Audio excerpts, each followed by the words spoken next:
Hello, everyone, and welcome to Sending the Wolf. My name is Clarke Wolfe. I'm so excited to have you here. If you've been following me on social, you know that we have a guest today. I invited him to just do a one-on-one, and you want to just do a chat, just you and me. Like, I'll interview you. And he was like, "No, I want to be. I want to talk with you and the chat." And so he's here to do all the news and all the things. Let's bring him in. Oh no. Oh yeah, let's bring him in. Here he is, Hector Navarro. Hi, Hector. Hi, what was that? A tech thing? Were you afraid of? I Okay, yes, great. actually, I You're doing just did great, Clark. something, but actually I just learned something as well. So Hmm. that's always good. Okay. How are you, Hector? So good. So happy to be on Sending the Wolf. Ow! Oh, and fun bit of trivia, you are the first repeat guest from the original 60 episode run of the Crazy. podcast. You're the first one to come back. Wow. Great. Yeah, so lucky me. And chat, I mean, they loved having you there last week. I loved all the dialogue you were having just in the little box. And then I got so many wonderful questions for you from the audience. So I hope you know how popular you are, Hector. Oh Like, man. Well, hi to everybody in the chat. I can see everybody saying hi. Thank you so much. Yeah, before hopping on, Clark was like, I have a bunch of questions for you. And I was like, let's go. Bring it on. I'm let's ready. do I'm it. ready.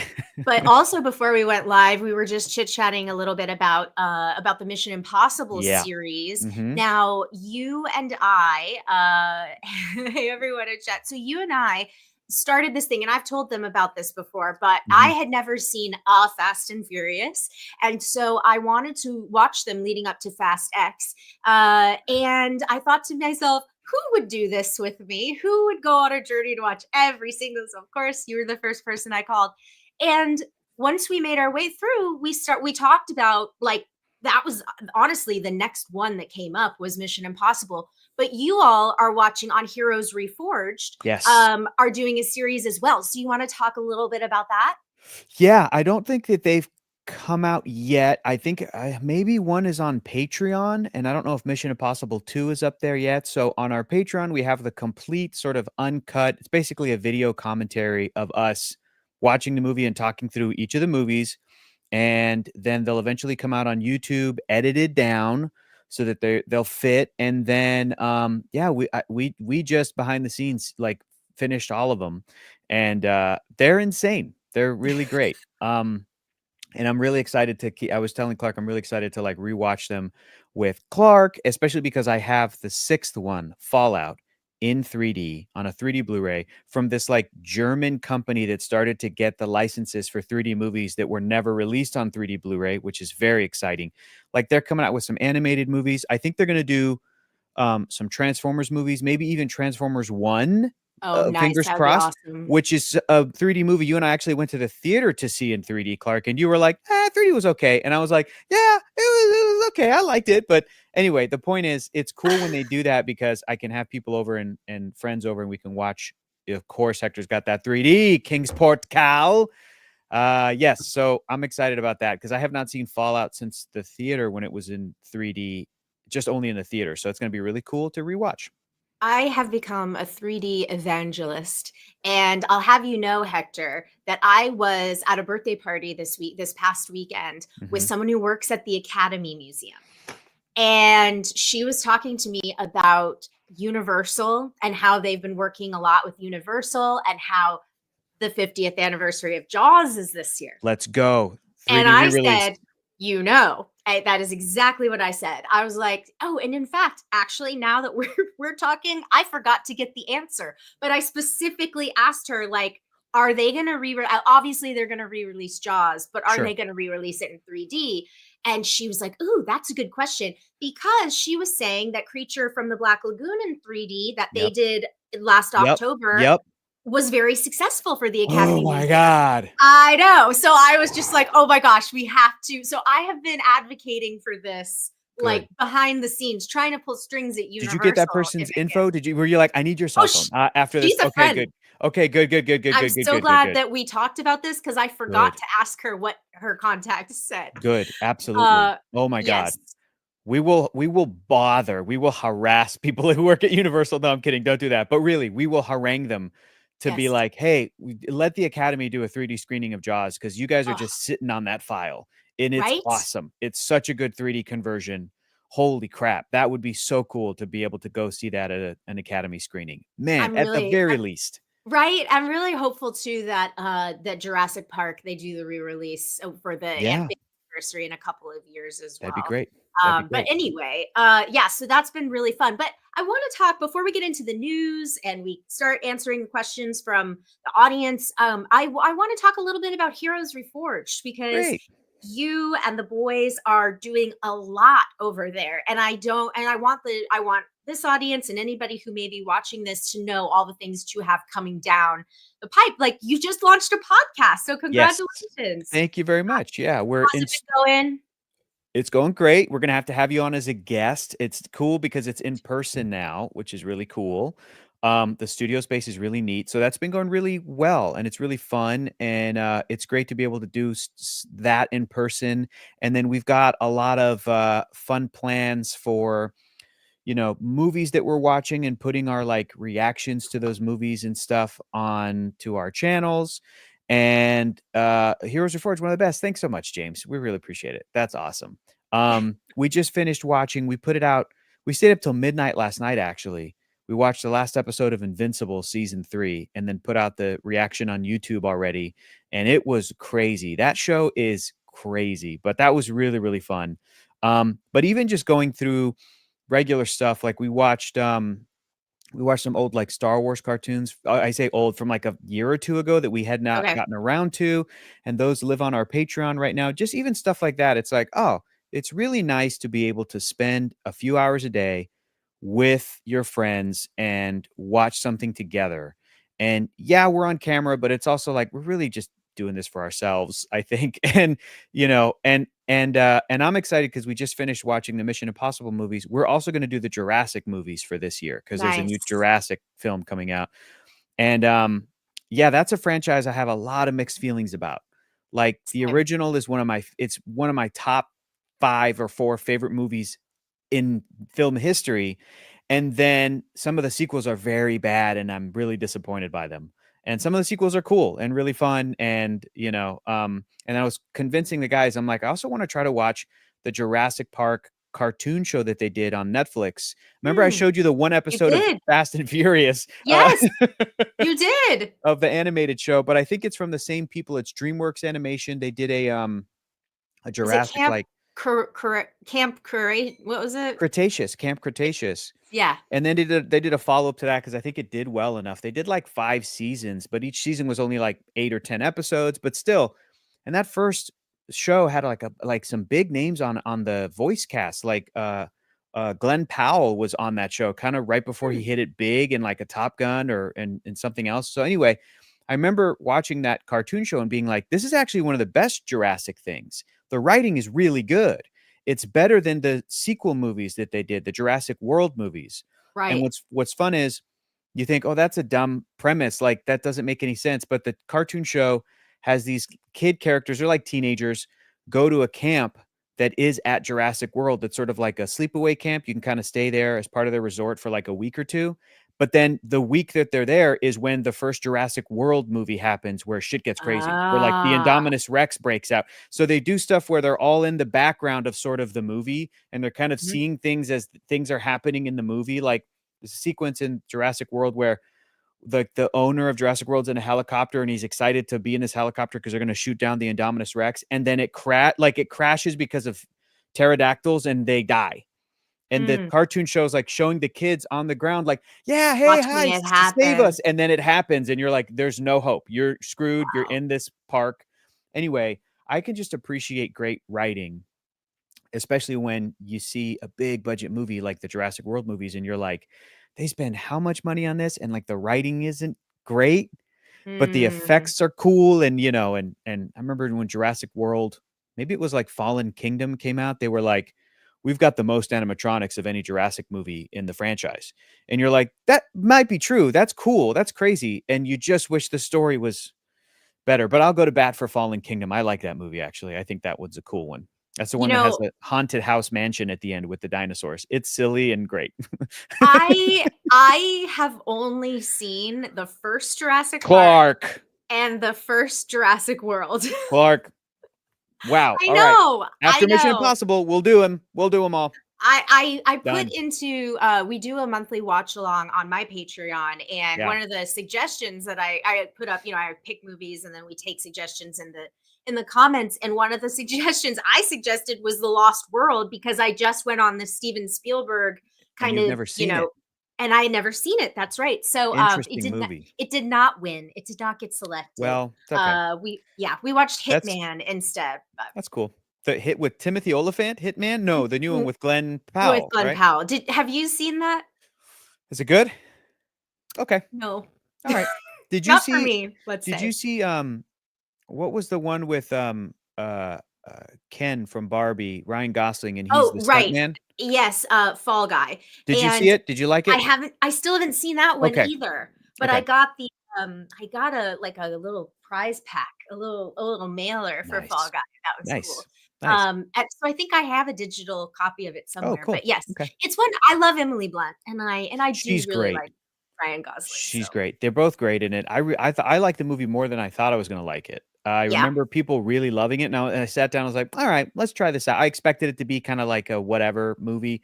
It's from I think it's David Leitch. I forget the director's yeah, name, who did Deadpool 2, which I liked Deadpool 2, but I don't know if anybody who loves Deadpool 2, it's not as good as Deadpool 1. Anyway, yeah. it's I think it's Leitch's best movie is Fall Guy. I thought it was really charming and really fun. That's what I've heard, and Yeah. I'm game for it, like, Yeah. I wanna see it, Yeah. it's just, yeah, and I'm actively trying to make myself Sure. watch new things. Yep. Uh, Yep. yeah, except for Pig, which Gish golly knows, he always suggests it to me, and I'm like, "I can't, I gotta be in the right emotional state for that Oh, movie." have you seen it or no? No, I haven't, but, I Okay. love Nicolas Cage, and it's one of I his think best it's good. performances, but I Yeah. can't. I Yeah. don't wanna even risk I don't watching a re pig hurt. I don't remember it being that sad. Well, So I think he you'll be okay, I think. he says he watched Pig enough for all of us. Well, Okay. but Gishgali did look it up and said the animal harm is not actually on camera. It's all like That's improvised. true. So Yeah, like that's that's true. fine.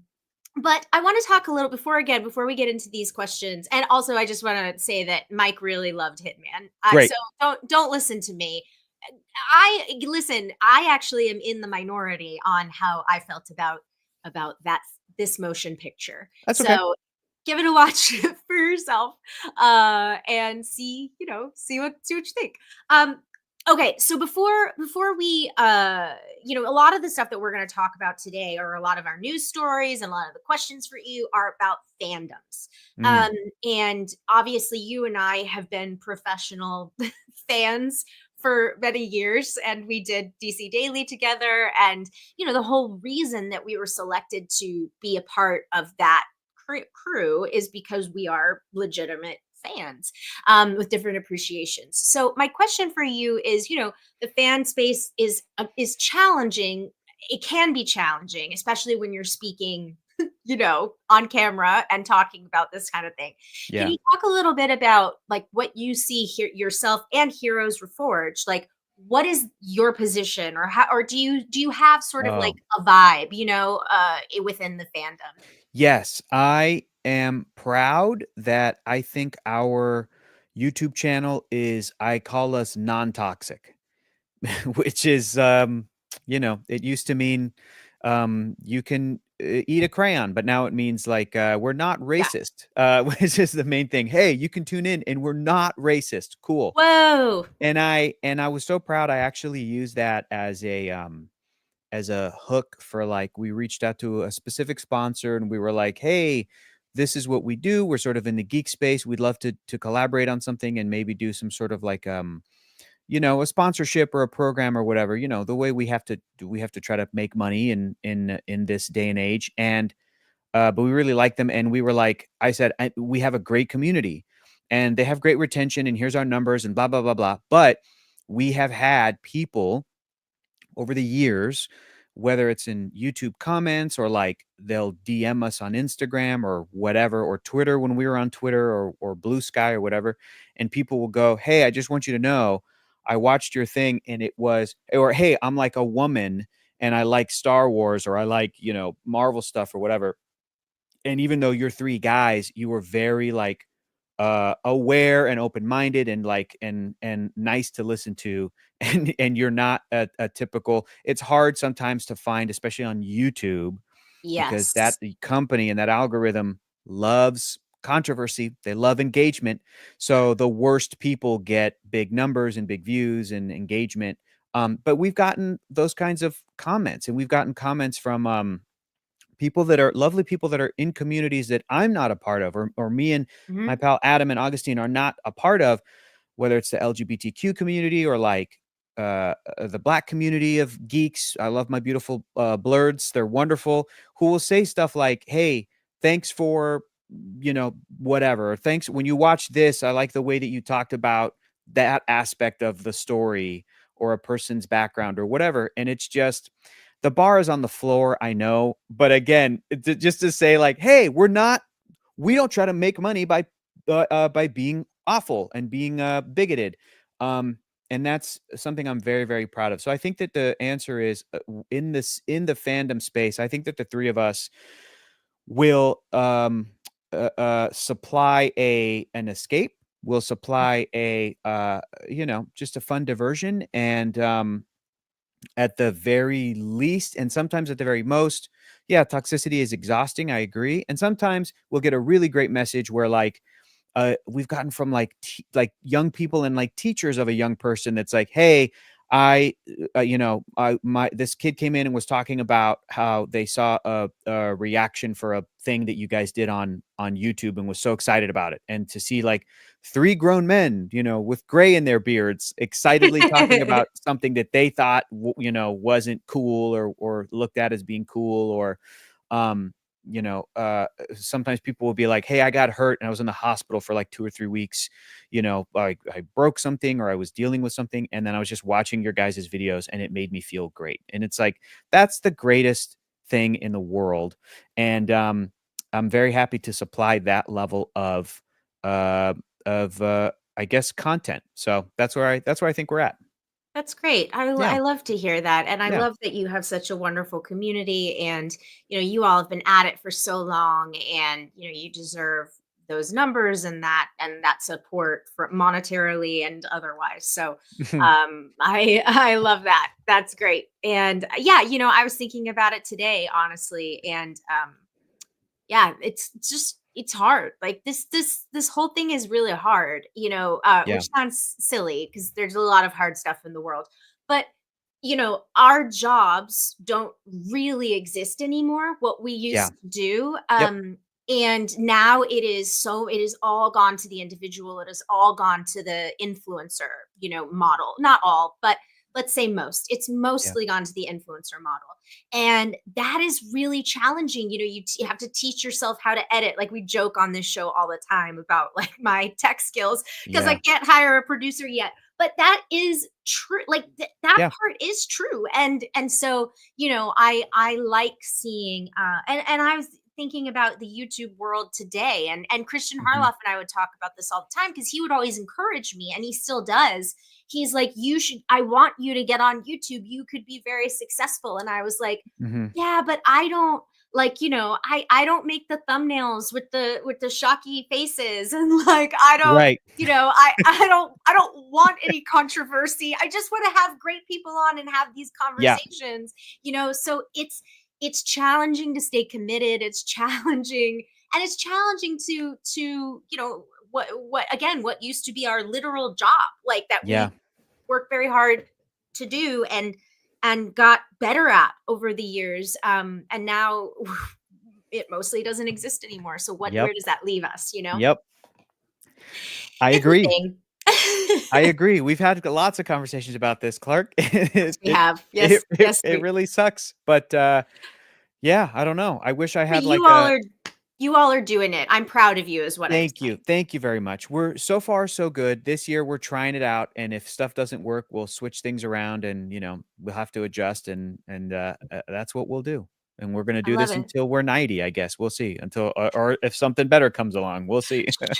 Yes, amen. Well, I did promise that we would take some audience questions. So I see you all in the chat. I promise I am not neglecting you. This one from Brian Knight. Hector, do you think David Leitch would be a good choice for a Lobo movie? He's shooting a shot Oh. on Instagram when the Momoa casting news dropped. Yeah, I think so. That's an easy one. Sure, why not? I just brought him up without knowing that that was gonna be a question.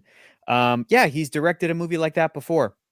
And I Yeah. thought Deadpool 2 was good. I liked it. Yeah, and I don't have necessarily a I don't know if you well, this is an interesting point, James, like saying Lobo's a tough one. You need a great director or it could go so bad so quick. I don't know. I mean, think about I guess it depends. Can you think about a great superhero movie, Clark, that you really enjoyed that maybe doesn't have like a great director, but it still sort of came out good? Does that happen, or do you know what I mean? Or do we always like? I'll give you an example. Yeah, yeah. If I can think of an example, I think some of the like good to great superhero movies, especially coming from like Marvel, Mm-hmm. don't always necessarily have a great visionary director because you know that they prelay a bunch of that stuff. That's not Right. necessarily a bad thing. It's I know that the conversation is like, well, what is a director's job in Hollywood? And I think they have a million jobs. And I think that some of the greatest directors are the visionaries that are like, well, I'm an artist and I want to execute this vision. And I have this great set of collaborators with me, these producers that are helping me make this movie and this amazing crew and this cast of actors that are great. And they'll help me execute this singular vision. And then other movies are adaptations of comic books. I don't know what to Mm-hmm. tell you. Like, that's the business, and as much as like Patty Jenkins had a great take on Wonder Woman, a bunch of that stuff was set up before she came in, including the casting and you know what I mean? And I think she Mm-hmm. did a great job. And then those same things that helped make that movie, including Patty herself, were like in play for the sequel. And I don't think that the sequel was great. So it's like I don't know if I don't even know. This is controversial. Maybe I'm wrong about this. I don't even know if you need a fantastic script to make a great comic book superhero movie. Meaning, I think a lot of the stuff can be done on the fly and sometimes it works out. It's a weird hill to die on, but I always go back to the first Iron Man movie, not a complete script. That's a miracle of a movie. I get it, but like when you have those many good elements in play, including John Favreau and including Robert Downey Jr. and Jeff Bridges, who would like go into their, trailer and like work out a scene that morning, and then in the afternoon they go shoot it because they kind of knew the larger elements, sort of the larger pieces that they were going to be piecing together. But they're like, we don't know what Obadiah Stane would say in this scene. We don't know what Tony Stark would say in the scene. Let's figure this out. So I don't think of Lobo as a character that I'm like, dude, they have to do this exact thing. And I'm Mm. like, that's a character I think is a bit more malleable. To me, the most important element is the casting of that character. And I think the most perfect actor working right now to do it is Momoa. They got him. Mhm. So, Mhm. yes, I don't know. I'm just saying that if they have Momoa and they have a script that is like pretty good, and then a director comes in that you maybe never heard of, it's like, oh, they're coming from the indie world or they've done some horror movies. Movie still might be pretty good. I don't think you need like an all-star director Right. to it's Lobo. He's a character that's sort of crass. He's sort of like, but yeah, then again, you go into Ralph here in the chat, Casino Skunk Yep. saying Marvel should have let Edgar Wright cook. I don't disagree. At the Right. same time, I like the Peyton Reed Ant-Man. Like Same. I I like it like too. I like it. And again, Peyton Reed is I think he's a great director. He's a good director, a fine director, a great director. I love Bring It On. I thought that was a great movie. But Mhm. I wasn't like, Peyton Reed and Edgar Wright, I think those two directors are a little bit on different levels. Edgar Wright you're right, he's much more of the visionary. He's much more of the Well, household name. But the I still difference. like Ant-Man is what I'm saying. Yeah. Yeah, yeah, and Edgar certainly has look, some directors have styles that you recognize, Yep. right? That is what they do. And then some directors are journeymen, and they kind of, they're functional Yep. and they're solid, and that's something where you don't notice the direction necessarily, but if it were easy to make a good movie, then everyone would do it, right? Yep. Yep. And so so yeah, so I think it's honestly, it's just different. And I think too, Marvel is there is an architect building a Right. bigger thing. Right. And so that is important. You're going to have to mix personalities, and you're going to have to make sure that it's all functioning and running, and running successfully. Whereas, DC is one off and building a bigger universe, but not Sure. as, and so Sure. it's funny though. I actually feel like I wish James Gunn would want to do a Lobo. Interesting. Yeah, I'm sure his style I would mean, really fit. That yeah, kind of, quick, a little bit like rough around the edges style, very rock and roll. Yeah, for sure. but still For sure. heartfelt. Yeah, absolutely. Yeah, I mean, but I don't know if you need that with Lobo. He's sure. not like Drax the Destroyer for me, or he's not like Rocket Raccoon. I think he's more like maybe a little bit like the Punisher, maybe a little bit like it's gonna be interesting. So he's gonna be in this Supergirl movie, the character, right? Yes. Momoa is gonna be in it.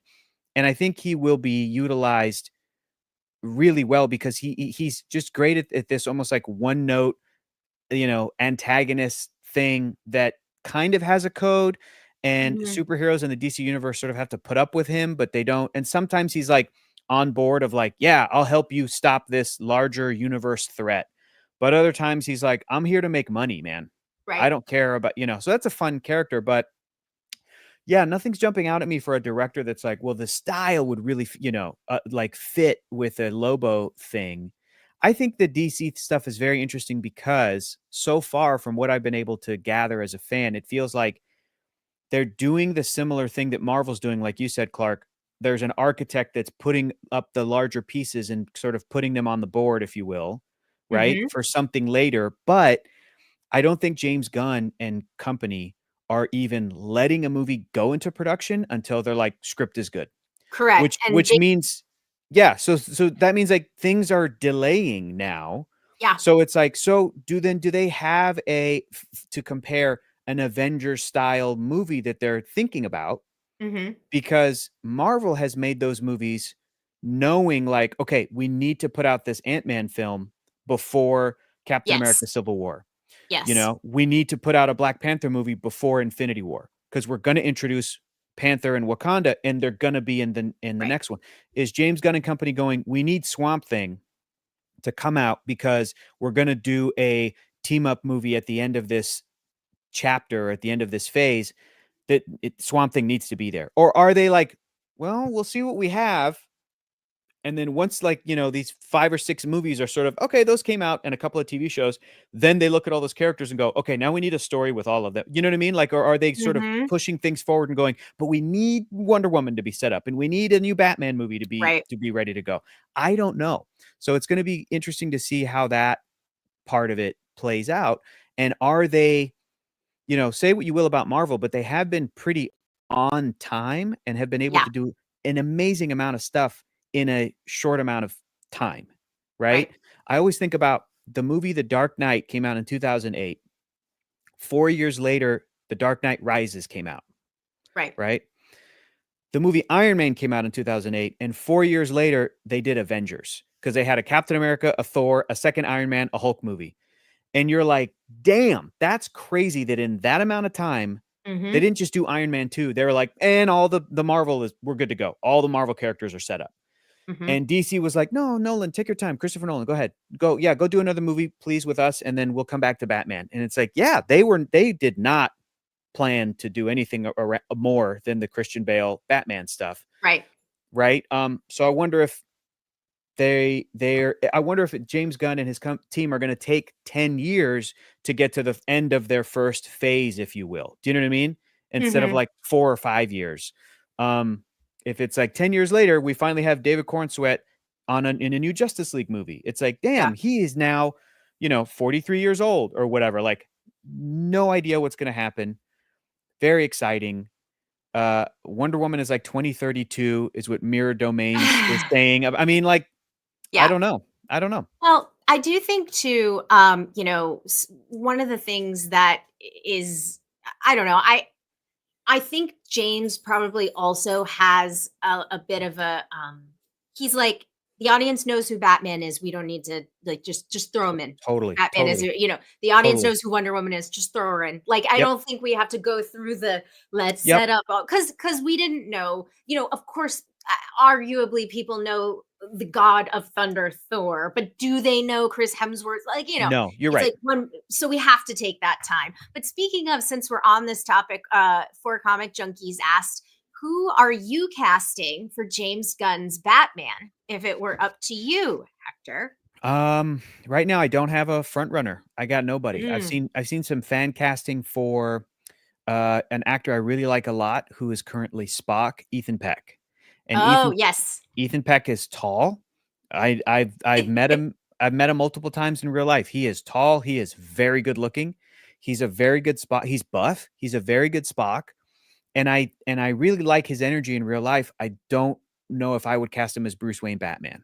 Okay. A very tough role because I think outside of the looks, I mean, I wouldn't have cast Robert Pattinson as Batman just based on the looks alone, because to me he has a baby face. But Yep. Matt Reeves said, "This is the story I'm trying to tell."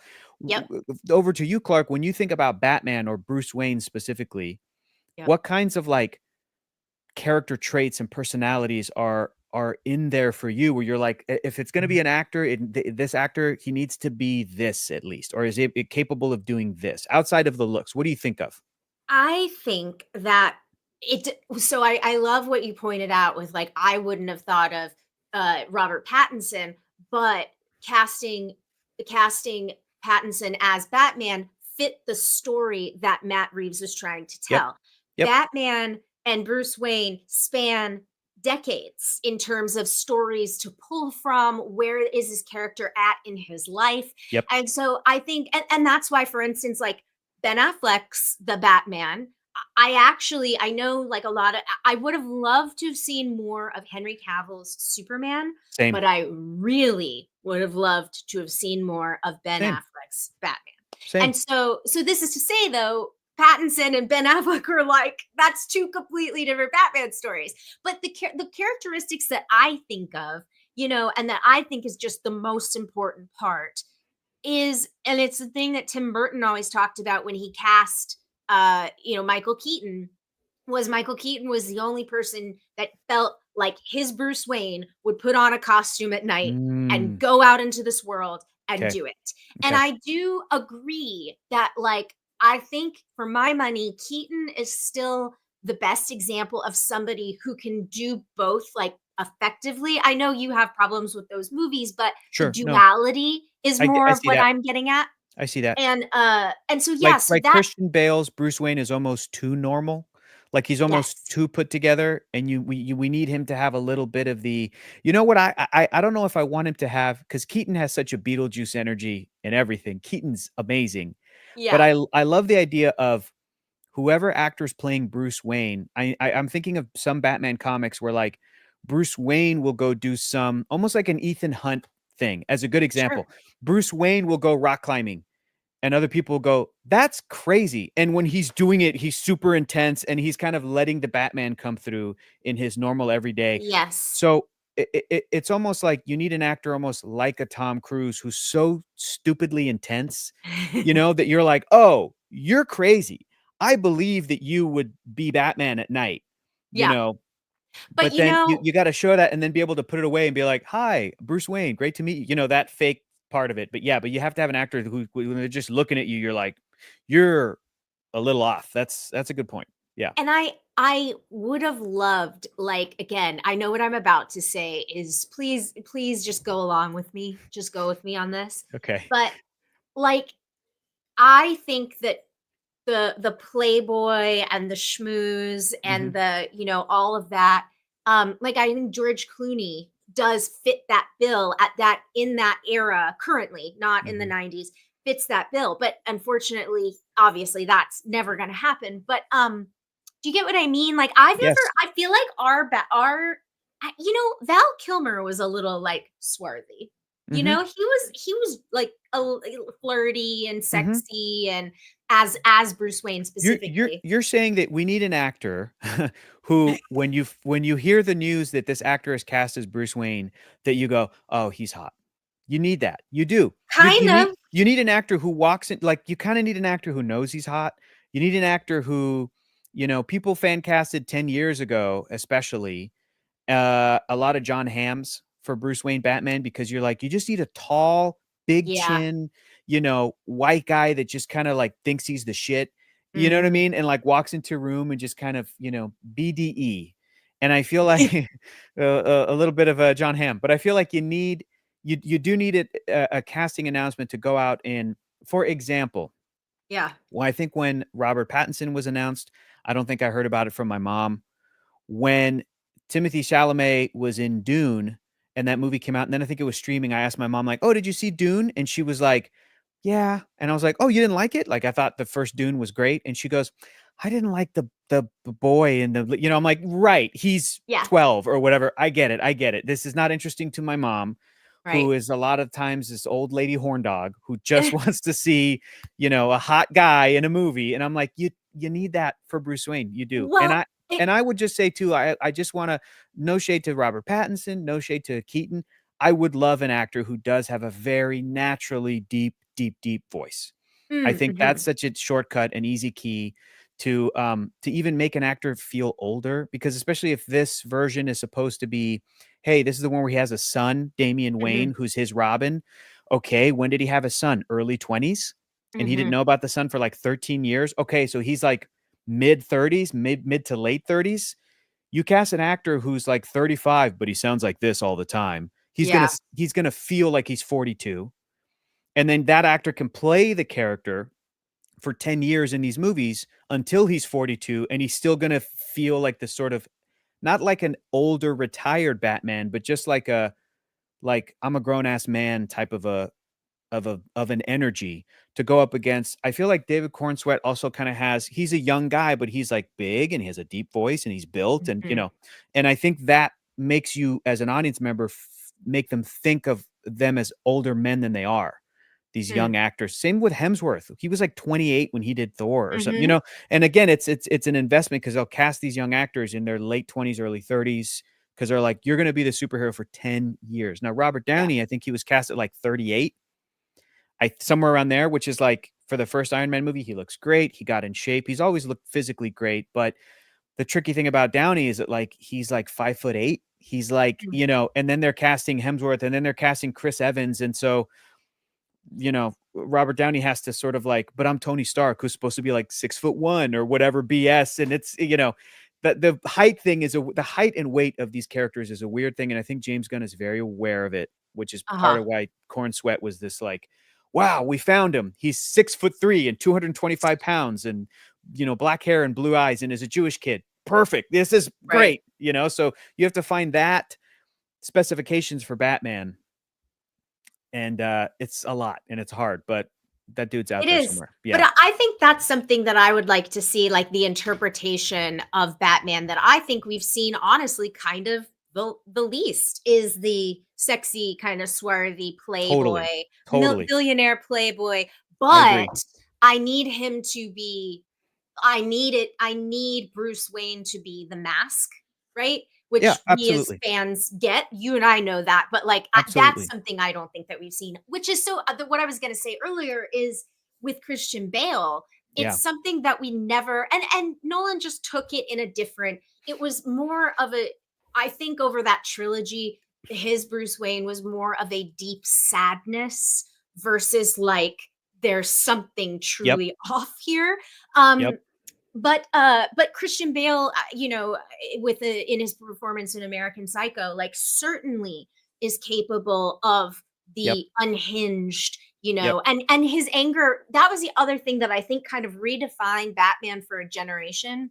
What with Bale was his anger was so righteous, like, and I'm right, but it yeah, wasn't I'm right and therefore people are suffering, like, because that you and I would talk about this on DC Daily all the time when I would go back and read these comics and I'd be like, yeah, Batman's a dick.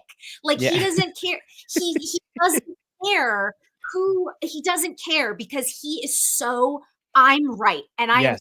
right at all costs, and Yeah. to the detriment of his children, his adopted children, his proteges. Like I'm just like, Batman. So, Yes. but there are different versions. So anyway, this is to say that like I think that the kids and the people who are the teens and the 20s who came up on zooming in, who There came we up go. on bail, they think that he's a vigilante because he is in the right and the government Right. is failing. Now that's part, and law enforcement is failing and corruption is run amok. That is absolutely part of who this character is. Yeah. But there But are other ways that you can play yeah, is, I and he can be wrong. That's the thing. I love that. I think we're gonna get it because if we were ever gonna get it, now's the time with this DC universe led by James Gunn. This is also a guy who has cited like the DC animated universe as being a big influence, and Right. that's that long running Batman the animated series all the way through. And in some of those iterations of Batman the animated series, they would go into how Robin left to become Nightwing, how he stopped working with Bruce Wayne. Why? Because there's a great episode where Bruce Wayne would, in a sort of a flashback, he busted into this crook's house, this like random thug that was, hired for some job or whatever, beat the shit out of him in front of his kid and sort of wasn't holding back. And Robin, Dick Grayson, was like, Batman, stop. What are you Mhm. doing? And that made him go, this guy's gone. He's gone too far. And Yes. Dick Grayson is a great character to show exactly what you're talking about. And we've never had that. Dick Grayson's the Yeah. character to go, I came into this as a young kid. I was trained in the circus and I have all these skills and I had fun with my parents and I love Yep. them. And Yep. I wasn't this like spoiled rich kid, but like I loved my mom and dad. They were taken from me. And then you trained me and I was basically a superhero since I was 12 years old. I grew up around Superman and Wonder Woman and the Flash and this whole thing. And the whole time Batman stays Batman, right? Yeah. Focused on the Yes. mission to the Yes. to the point where Dick's like, I have to do my own thing. I'm walking away. Yes. You do this for your reasons, which I don't always agree with. Right. And it's personal to you, Bruce. I do this because I'm trying to help people. Right. Right? He almost like takes lessons from like Superman, for example, right? Yeah. He's a big fan of Superman's. He grew up idolizing him and kind of knew him as a friend. And so many of the other characters in the DC comics, especially modern day, will say, well, Dick's the best of all of us. Nightwing is going to be the one who, when he eventually takes over as like, maybe he's going to be Batman or maybe he'll be the leader of the Justice League, even though he's a non-superpowered guy. The Nightwing character, like all the other heroes, are like, he's got it. He's got the right sort of moral code. He knows how to help people. He knows how to be friendly. He knows how to save lives. He has all these skills. He's a great detective, blah, blah, blah, blah. But it's almost like Batman does go too far. And I think that with Batman in a movie where he has his son who's 13 years old, and I think James Gunn is going to already establish Nightwing. And then maybe Mhm. the Jason Todd Robin who died. That talk about Mhm. another mistake that Batman made. And Yeah, then exactly. the great thing is that you get to see in that episode that I described at the end of it, this is Nightwing talking to like the next Robin, who's a kid named Tim Drake. Because Tim is like, Mhm. why'd you stop working with him? Like I love Batman. He's helping me and I lost my family and my life. Nightwing sort of explains everything, but at the end of the episode, Dick Grayson learns that the dude who Batman was beating up on him, that Bruce Wayne hired him out of prison and gave him a job at Wayne Enterprises and gave him a job when nobody else would hire this former convict. And then the convict gets to like raise his son and have a family. And he's very loyal to Bruce Wayne. And he's like, Mr. Wayne saved my life. He turned my life around. And Nightwing realizes what I said had an effect on Bruce. Like Mhm. my moral code got through to Right. him. And Batman will never admit it because he's a dick, but he changed, and Yeah. so the Bat family is what I'm talking about and Yes. what they bring to the Batman character. And I think we're going to get it, Clark. So you should be Yeah. very excited. All right. And chat agrees. We got to get to some other questions because we spent Yes. 45 minutes. Sorry. And It's okay. remember, the beginning was, I don't really have an answer for that, but let's go into this. Like, Hector, if sorry. I know anything about you, it's that you always have an answer. As do I. I As know. do I. I We both know. always have answers. I know. Well, look, we did. Let's shift gears. We'll Okay. stay in the superhero space, but let's switch over to the MCU. So, Okay. I got a couple of questions for you about Daredevil Born Again. Are you all watching it? Are you watching it? Are Heroes Reforged? But also, Yep. what is your take? Because Richard Fearing is asking, why are there so many people hating on Daredevil Born Again? Great question. I think there's a bunch of different answers. First and foremost is just like people have different tastes. That's okay. It's all subjective. Sure.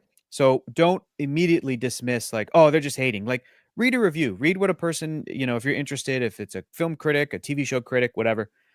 But I also think that there's a little bit of people are remembering the Netflix Daredevil show as being better than it was. People are only Ah, remembering that's a take. That's a good take. and I love that show. I'm not saying it was a bad show. I'm saying it was a great show. However, just to answer that question, I saw the whole season of Daredevil Reborn or Daredevil Born Again, and I really dug it. I really, really loved it. I think I might like it more than the original Okay. because I think people remember like the best parts of that original Daredevil Netflix show.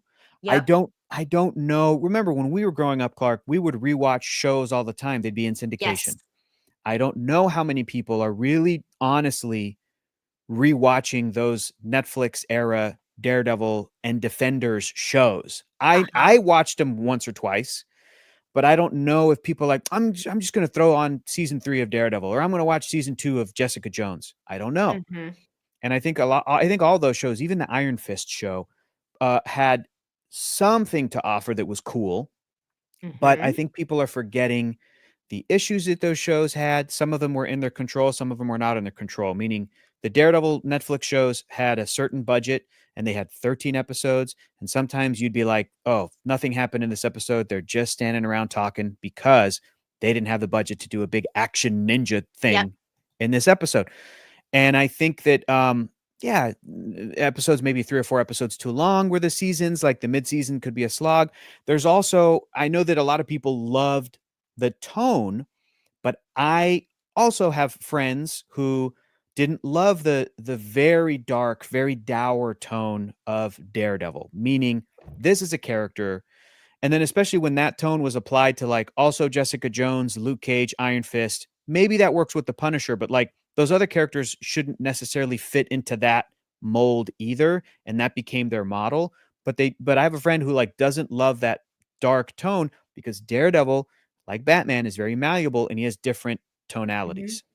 I loved when Daredevil showed up on She-Hulk. I thought that was hilarious and so authentic and true to the comic book character.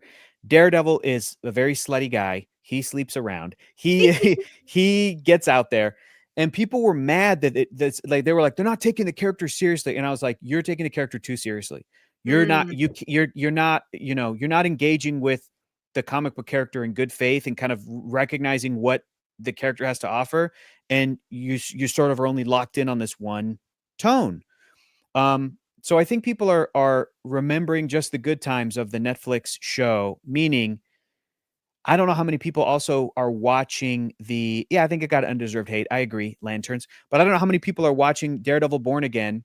And then when the episode's over, if they're like, oh, I didn't like that, not as good as the original. Well, Disney Plus pulls up Daredevil episode 1 from the Netflix era from 2015. And see, yeah. James has got it. That's a great take. Rewatching season 1 right now, and a lot of the crime family stuff is uninteresting to James. Fair point. Um, are people clicking, let's rewatch episode 1 from 2015 to really compare, to see the writing, the directing, like to see how they're different and to see if the new show, if you think the new show isn't great, I think the new show is also doing a pretty good job of capturing a lot of the original stuff. And if people are thinking, no, they're not, that's why I'm like, but how many people are going back and rewatching that original show to really make that comparison? So I do think that's happening and but are people being unfair to Disney? No, this show has a lot of hype behind it. It needs to live up to expectations. If people have lofty expectations for Daredevil, this show should still be the best. With how much time and money they're spending on it and I again, I really enjoyed the entire season and I have a feeling I know which is going to be what element of the show is going to be maybe more controversial to these sorts of comic book fans that I'm describing, the ones that are very locked into the dark tone. But when I experienced that in the show, I was like, "Oh, I think this is great. I love this. This is awesome." Um, so I also think too the memory of the Netflix series was the context of when those series were existing, because we have to remember the criticism of the MCU at that point was it's a little light. We've been yep, doing this for all these movies, like yep, these characters, these stakes are supposed to be high. Is Daredevil gonna, or excuse me, sorry, is Deadpool going to continue to be able to be rated R now that he's in the Disney family? yep, Like all these things. And so I think what people are remembering is, whoa, this is different. And I think too, when you go back and you watch those shows, you have to understand that, like, this was a big deal at that time totally. within the MCU. Yep. And so I think that's part of it as well. Yeah, and I still think it's a Um, great show, and yeah, I've also seen some people are a little upset at, I'll say, I don't wanna spoil anything, but I guess some of, like, the changes to the new Daredevil show, or what I love is, like, how they are embracing that they're firmly in the MCU, okay? I think that that's awesome. I'll give you an example.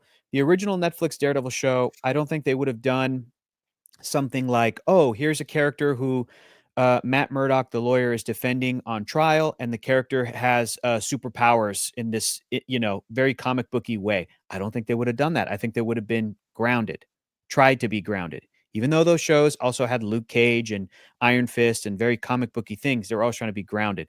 Meanwhile, in the new Daredevil Born Again show, in this episode there, Matt Murdock is defending somebody and he gets his powers from his mystical amulet. It gives him super strength and enhanced abilities. But let me talk about my client. And I'm just like, they just breezed over the most comic booky shit that I love, that feels like, okay, we all know what world we're in, yes, right? This is a universe where, like, they all experienced Thanos.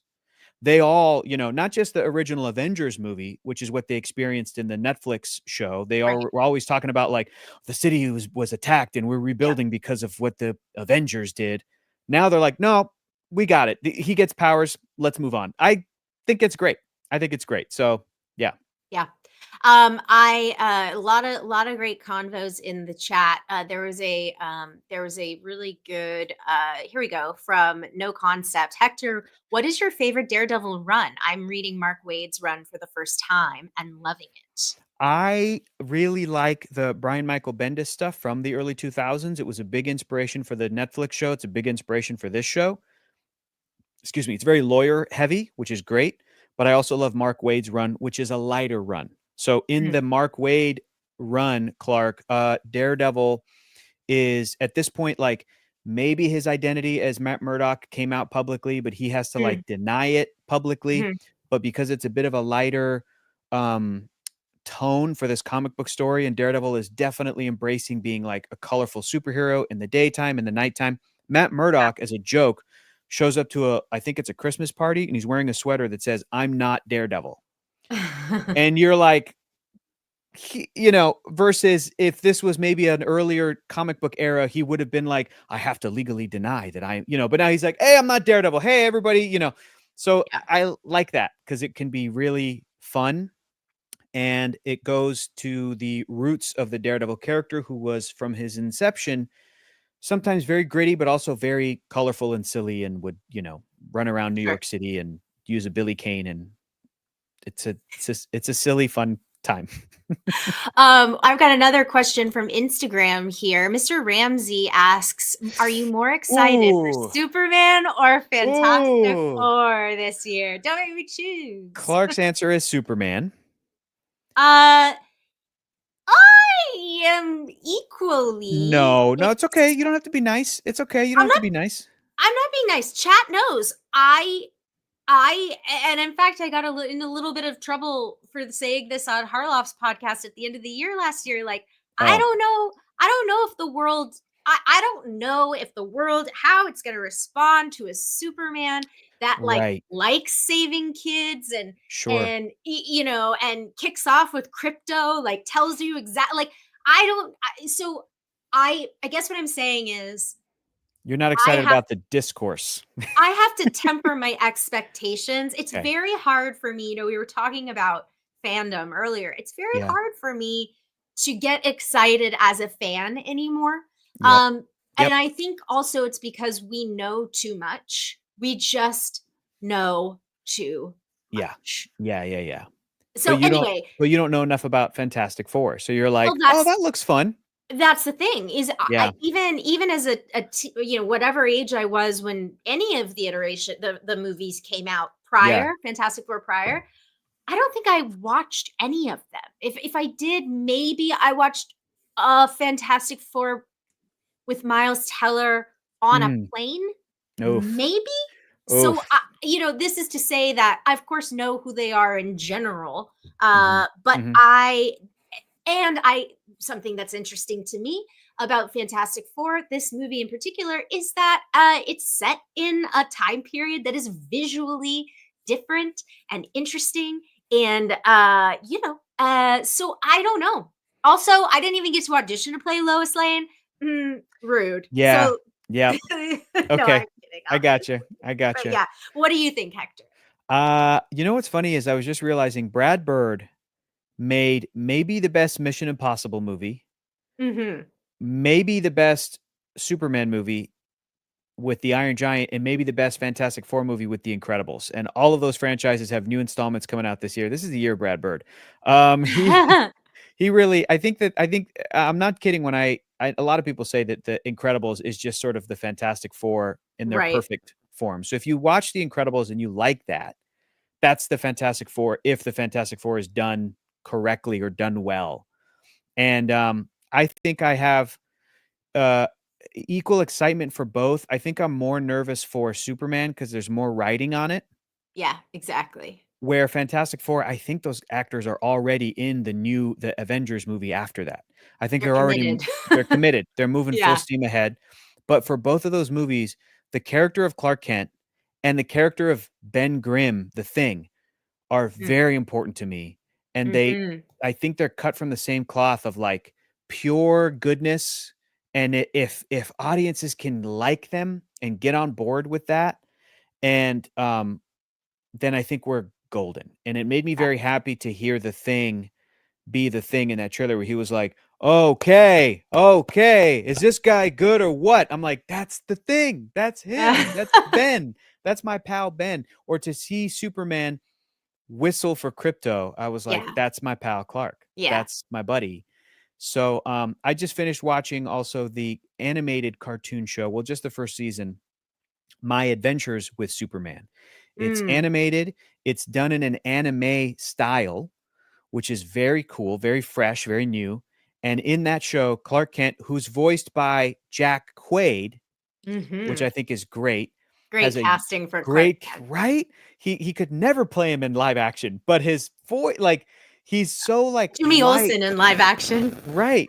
He's so charming as Superman, and you watch the cartoon show and you spend so much time with Clark that you love Clark. He's just like a big puppy dog. He's like this big, Labrador retriever that just wants to, love his friends and be with his friends and save people and make everybody happy. And watching that show, I was like, I think audiences are ready for this, and I think they will respond positively because, past couple movies of like Tom Holland as Spider-Man is another example where he's just so damn charming and Yeah. just right and wants to do good. I think audiences were so on board with him. Or Chris Evans, Steve Rogers Yeah, oh, is yeah. another one, that audience, like, what a corny character on paper. And once you get into that complexity of Steve Rogers and the idea of Captain America, audiences were on board. But you know what else is important too is the team is so important, and it was the thing that Yeah, I think the Avengers on screen did so well was, that was sort of my beef with a little bit of the Snyderverse, was like they're adding darkness to characters that didn't necessarily need to be dark. sure. Whereas what the Avengers does, I think, so well is lets Iron Man be Iron Man, Thor can be Thor, Yep. And Yep. Chris Evans can be he's just Chris Evans. Captain America can be Captain America, and I think that in where we are right now, Mhm. I'm missing the foils like that, Mhm. and that's just great story. Like generally, it's good storytelling to have friction, to have opposite sides of the spectrum, and different Mhm. different archetypes represented. And so that's sort of my hope for the Fantastic Four going forward, is that they kind of infuse exactly Mm. what you're talking about, like a little more, just a little more. I know I can't. I'm trying because I'm trying to think of a word that is not diversity, right? Because I Mhm. don't want the internet to set me on fire. But a little more difference in Yes. the attitudes and demeanors of these characters. I agree. And I hope too that they know that, because that's kind of the Fantastic Four's whole thing, is Right. that they were the original superhero comic book characters that argued, but they were on the same Yeah. team. Yes. And that changed the game in the early 60s. Young people were reading that and they're like, "Whoa, this character sounds different than this character." Like that broke people's brains, and they would fight and argue, but then they love each other at the end of the day. It's great. It's good storytelling, like you said. It So, is. And I yeah. want to shout out what James says here. Yeah. Excited for Thunderbolts 2. My girlfriend can't Flow. wait to see Florence Pugh in that movie. But I also think that I weirdly have heard, just generally out in conversation, a Mhm. couple people are talking about they're excited for Thunderbolts. They think it Cool. looks fun. And Good. I'm I'm like, glad. good. That's great. That's interesting and different. And I hope Yep. that is successful. I agree 100%. I think that I'm hoping it's gonna be a sleeper hit, because that movie it has the potential for 2 things, and my brain is clocking both of them. On the one hand, Mhm. my brain is my comic book brain is going, they can do shit in that movie that I don't think people are even aware of, that I think is Uh-huh. awesome. Like, really cool Marvel stuff that we haven't seen yet. Really excited about that. So when they're revealing the trailers and they're kind of giving you glimpses of characters, I'm like, I think I know exactly what's going on. I think I know what they're gonna do. This is so cool. But then the other half of my brain is like, I like movies and I like movie stars. And this movie has movie stars in it. And this movie just looks like a good time action movie. Like, I'm hoping regular people who don't read comic books see the trailers and they go, "That looks fun. I want to go see that." Yep. And that the Marvel people understand. They went, "We've now been amassing for a few years now some really amazing actors in these very interesting roles. What if we put them all in, like, yes, do more of that. Yes. Do more of that. If you do a show like WandaVision, because a lot of it comes from some comic booky ideas of some comics that they've done in the past, but then Catherine Hahn kind of blows up in that show. Yeah. Give her her own show. Right. Don't be like, well, Agatha Harkness has never had really her own comic book. Who cares? Give her her show.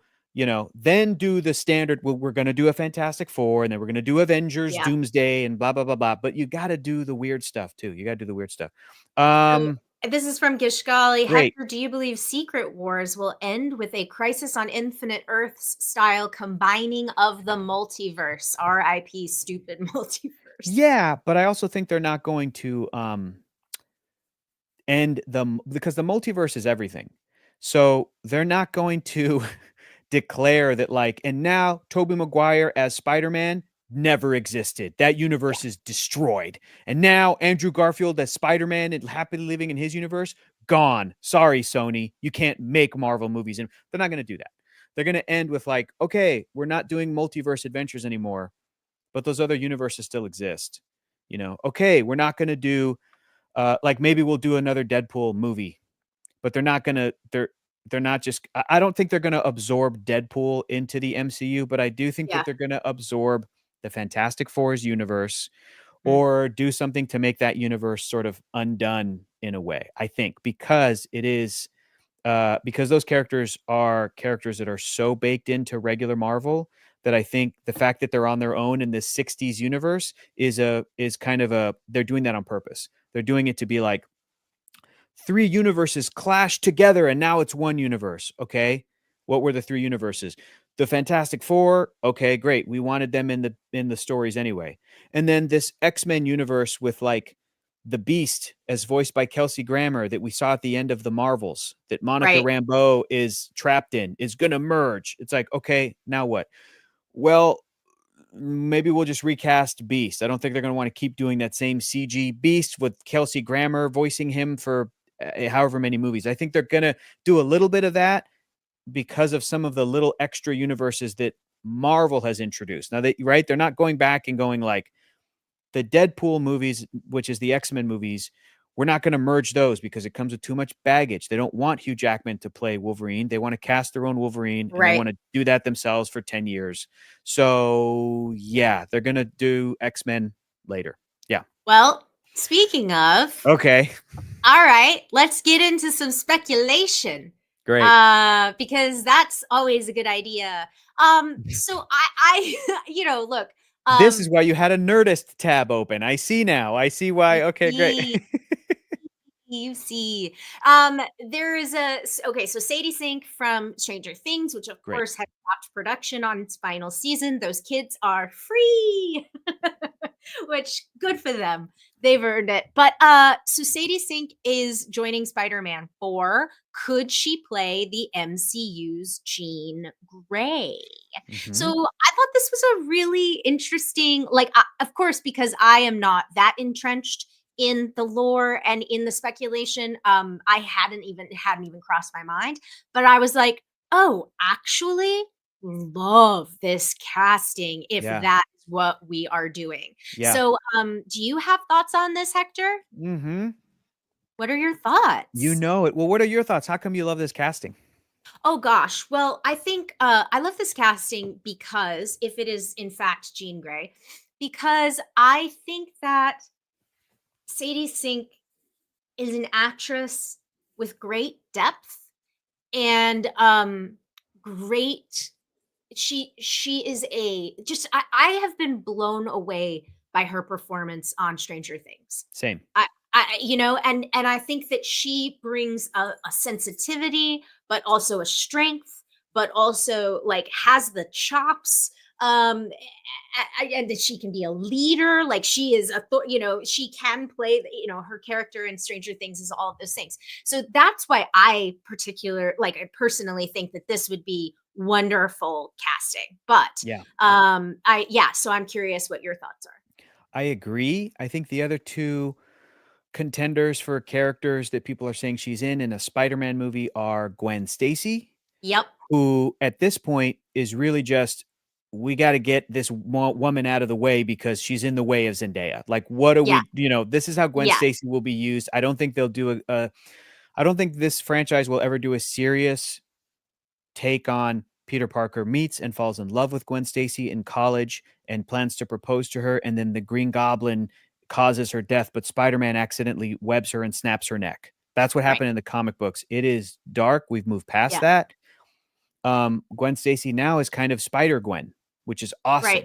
But I don't think they'll do that. The animated movies are doing that. I don't want them to do, now we're doing our live action Spider-Man Spider-Verse. Don't do that. So Gwen would basically just be like a supporting character, like a girl in college, or a girl in these classes, or a friend of Yep. MJ's, or a friend of Peter. Which is fine, but I'm sure I'd like to see a character named Gwen Stacy in these movies, but I don't think that they're gonna like you're saying, you're not gonna get an actress like Sadie Sink, who has a big, people are really know her from Stranger Things, to kind of play this sort of character, when I'm saying Gwen is almost gonna be just like a classmate of Peter's in Yeah. this version. The other option is she would be Felicia Hardy, the Black Cat, who's kind of like Right. Spider-Man's Catwoman.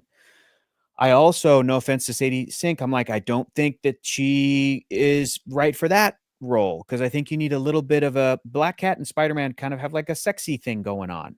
And Yeah. it's, he kind of flirts with her and gets with her when he's not with MJ. So that would make sense for the next movie because he's not with Zendaya's MJ. But eventually all roads lead to Peter and MJ being together. So it's a little bit of a tricky character. She's a very cool character, Felicia Hardy. But I think Jean Grey is the best theory and option because of what you said. And I also love the idea that, interesting. Kyle Wilson saying, I doubt Disney would allow such an important character like Jean Grey in a Sony movie. Well, wouldn't And they Kyle says, I mean, introduce. They introduce? add. Oh, Yeah. no. But again, this isn't a Sony movie we're talking about. This isn't Venom 4. This isn't Right. Kraven the Hunter 2. This is Right. Spider-Man, This is Spider-Man 4.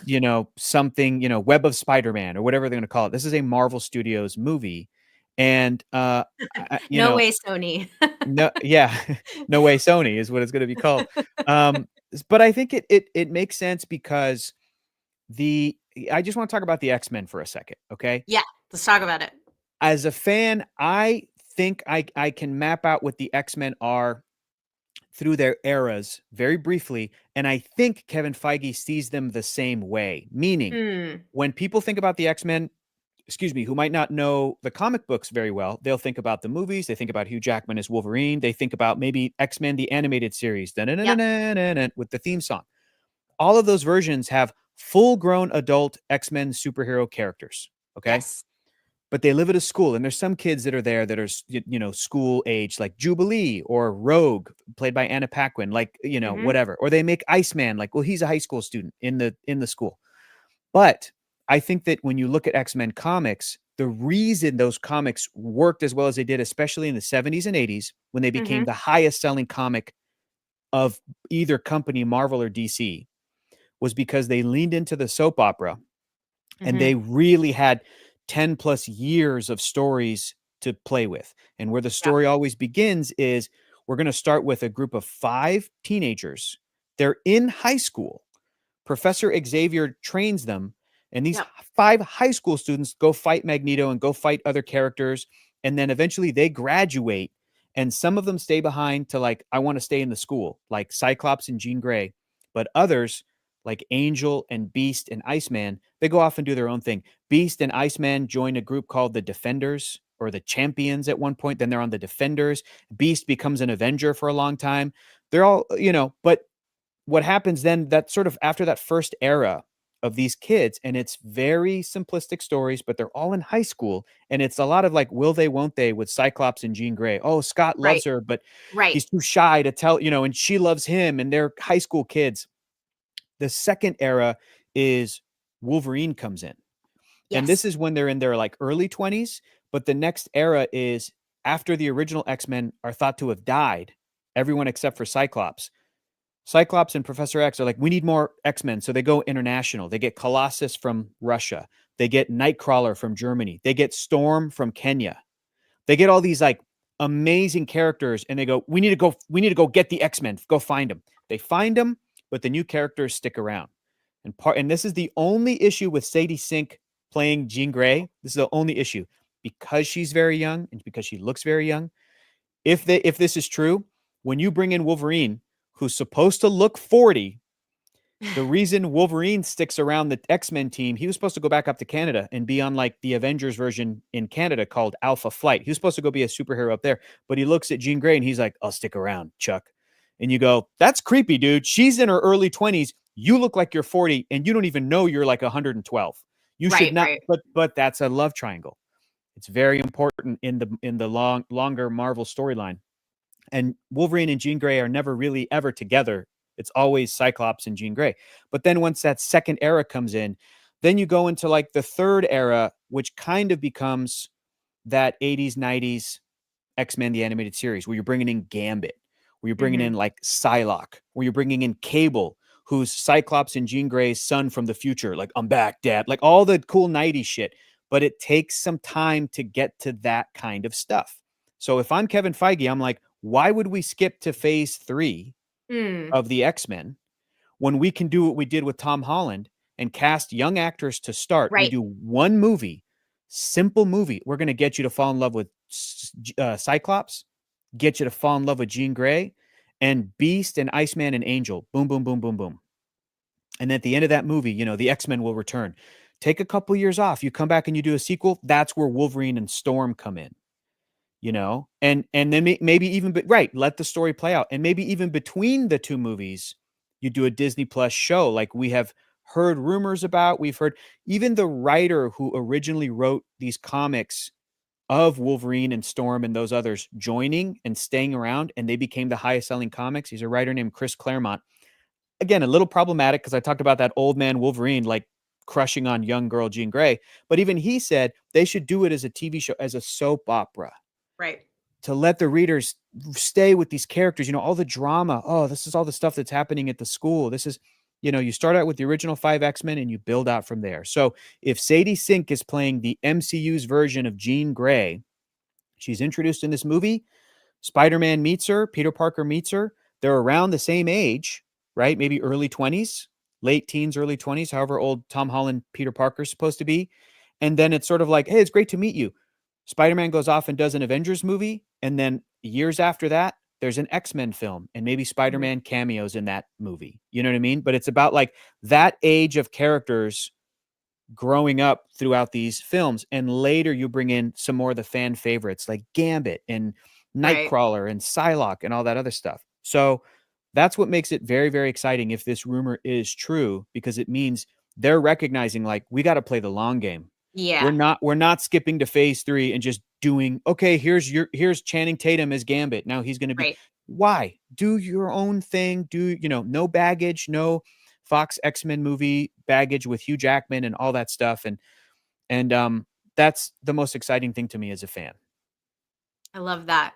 Well, Right. I liked this question a lot from WDM 1262. Outside of superhero media, what genre do you want to see get more shine? So I think this Mm, is a really interesting question because, the idea is like superhero movies were a little, they weren't taken seriously, or just the big ones. Like, of course, you have Batman, you have Superman, but now people, this is a this is its own genre to itself, right? To its yes. on its own. So, Yes. are there any genres that I mean, I know animation is not a genre, but I Right. know you are always advocating for animation, putting some respect on animation's name. Mm-hmm. Mm-hmm. But what are your thoughts?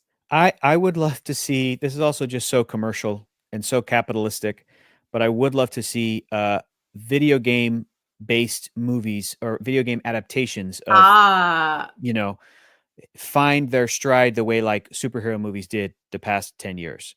And I think it's taken a long time because when I get a fresh start fully, they keep hanging on to Hugh Jackman. Man, I'm tired.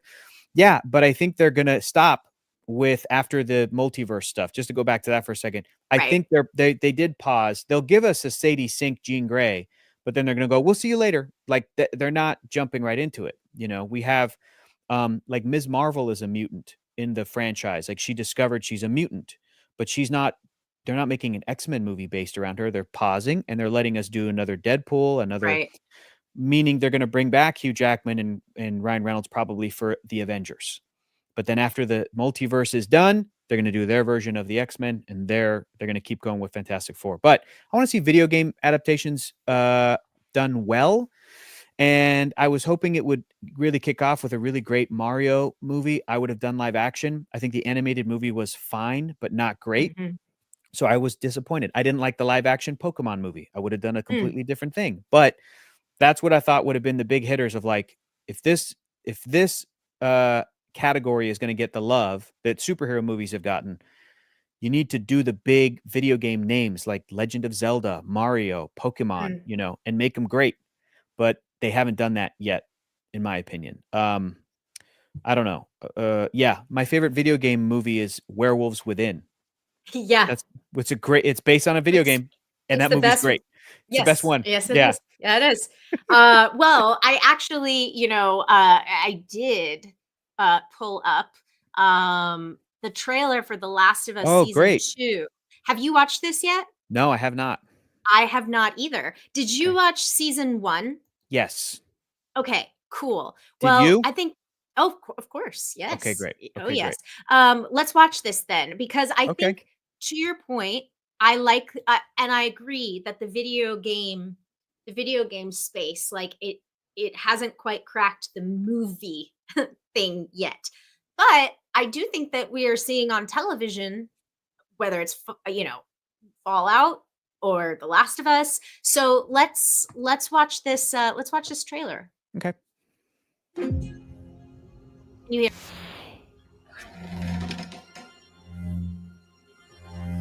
Uh-oh. Watch out. Watch out, girl. hear? It's zombies. Watch out. Coming for you. Now, I don't know the big twist or the big You thing that okay? happens in season 2 or game 2 that everyone's talking about. So I'm going in Yeah. fresh.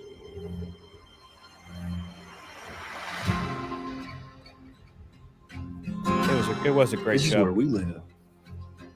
What's that? The fence. What's inside? People. What's outside? No. Uh-oh.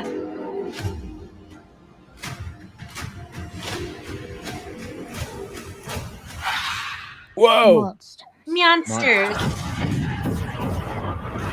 Damn. All right.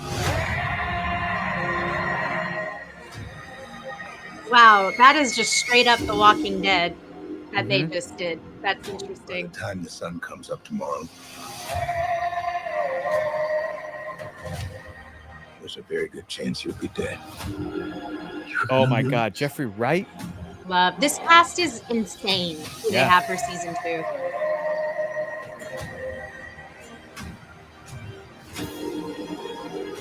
Was that Joey Pantoliano? No, right? Joey Pants? I don't know. We can look it up.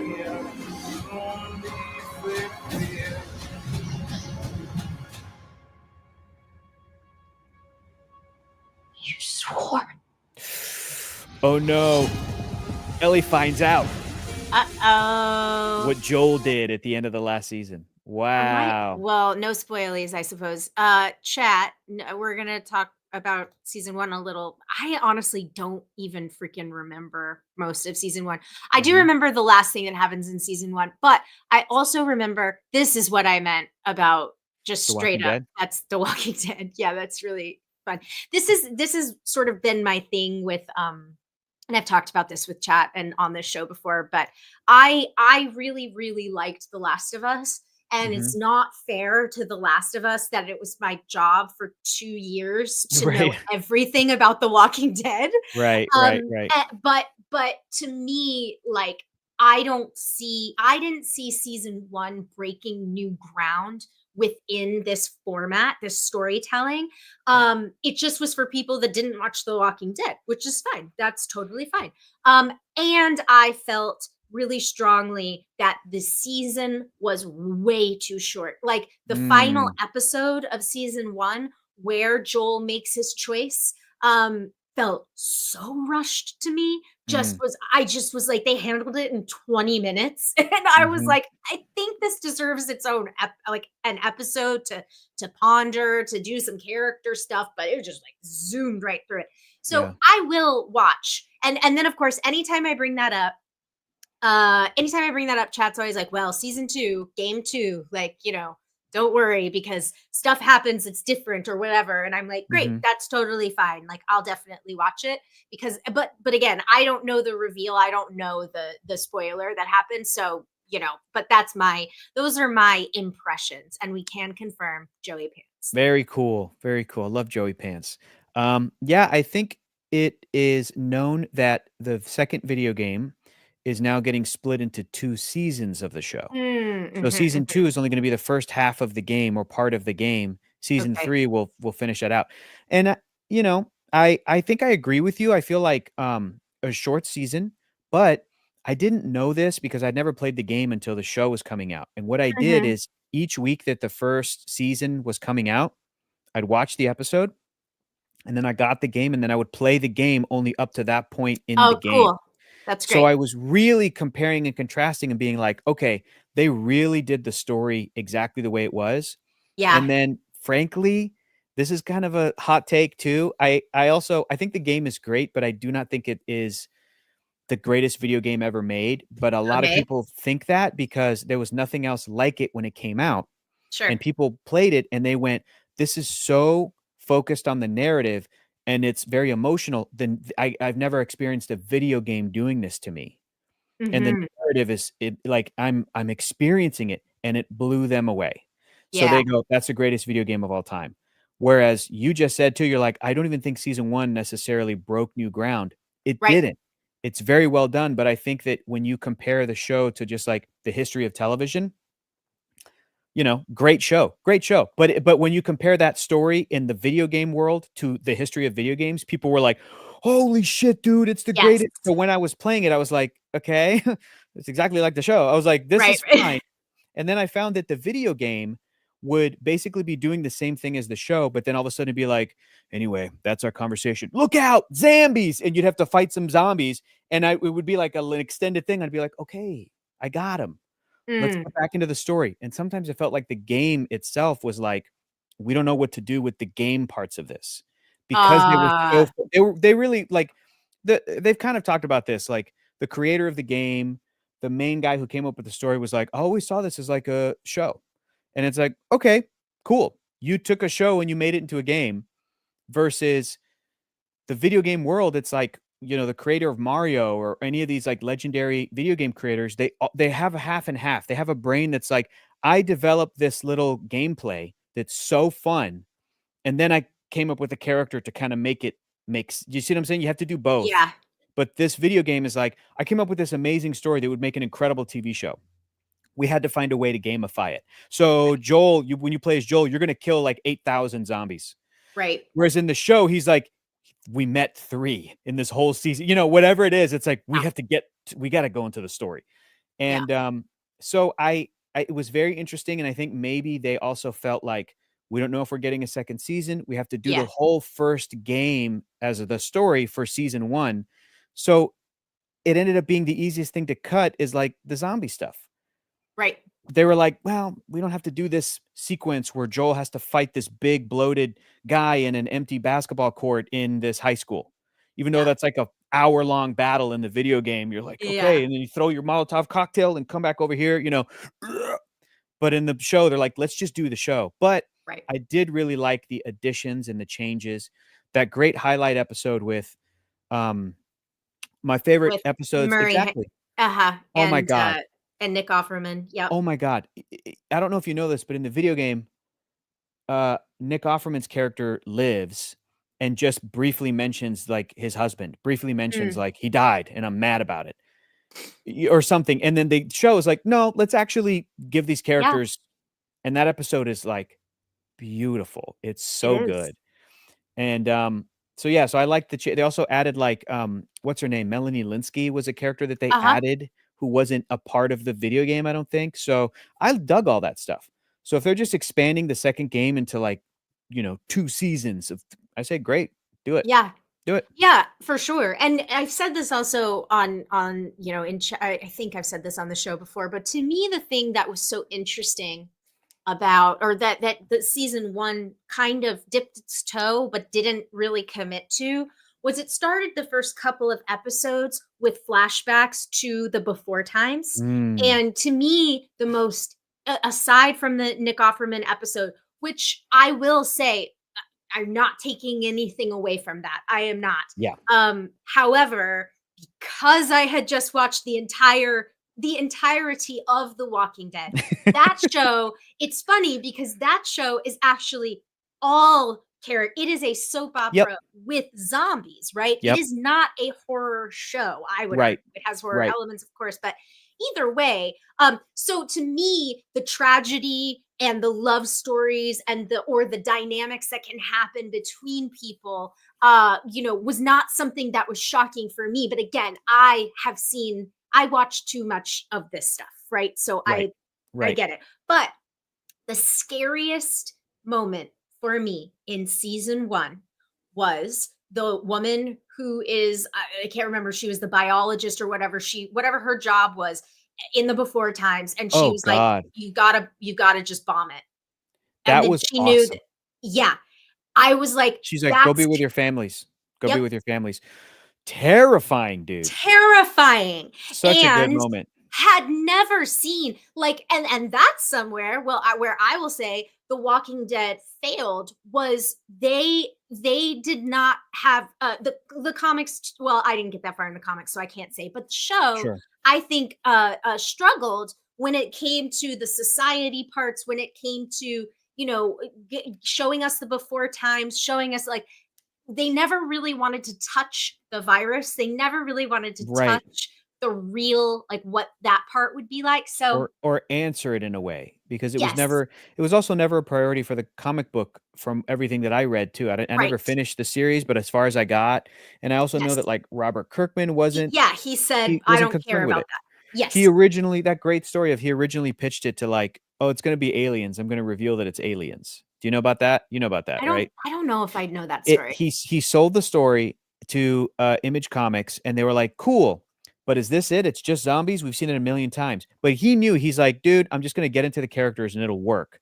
So Yeah. he false sold it as like, "Oh, like 12 issues in, I'm gonna reveal that it was aliens that came and experimented on us and created this like zombie virus." And they're like, "Okay, cool, cool, cool. That's good, good, good." So then he starts doing the comic, and then whoever that was that he talked to reached out a couple months into the thing, and he was like, "Hey, remember that thing you said?" And Robert Kirkman was like, "Oh, don't worry, I'm never going to do that." And he was like, "Okay, thank God. Just keep doing what you're doing. You know, Yeah. don't do that stupid gimmicky thing." But yeah, I remember even when Fear the Walking Dead came out, and it Mhm. was like, "We're gonna That show you what a the great premise. right." Yes. It was like, "We're gonna show you the early days of the," but then Yes. they ended up The bringing the fall. characters away, and they moved them to Mexico to kind of get them away. Because you want to see the big cities fall. You Yes. want to see the chaos that happens, or like those moments in The Last of Us with that woman being Yes. like, "We're done. We're cooked," Yep. So we have, Horrifying. like, 2 Yeah. of those, Yeah. and then by episode 3, we're No not more. doing that anymore, and I was like, Yeah. Like, I if they yeah, had done cold open for each every one. single episode of the before times and the way, like, I Yeah. just was like, "That is so cool." I That's, agree. like, the biggest change that I would have done. I agree. I think that's great. But yes, season 2 is stacked. Steven points out Catherine O'Hara is playing a new Great. character. And we have, as we mentioned earlier, Joey Pants. We think that he is in a standalone episode, a la the Great. Nick Offerman episode, Great. which is cool. Great. Yeah, I mean, I think there's a lot of potential here. Did you cite, and Steven Turner also says, speaking of video game TV, I hope Mm, Amazon can nail the upcoming Lara Croft series with Sophie mm. Turner is rumored for. Would love a little bit of camp like the Jolie film and gritty of the recent film. And Steven, to your point, I really enjoyed the Alicia Vikander movie. Mhm. Again, this takes me back to The Last of Us, though. We live in a culture, and we live in a culture where everything has to be the greatest thing you've ever seen. It has to be the biggest numbers you've ever read.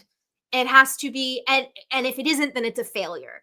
And I want to be clear that earlier when I said it wasn't breaking new ground, that was me talking as a horror fan, zombie Yep. consumer. Yep.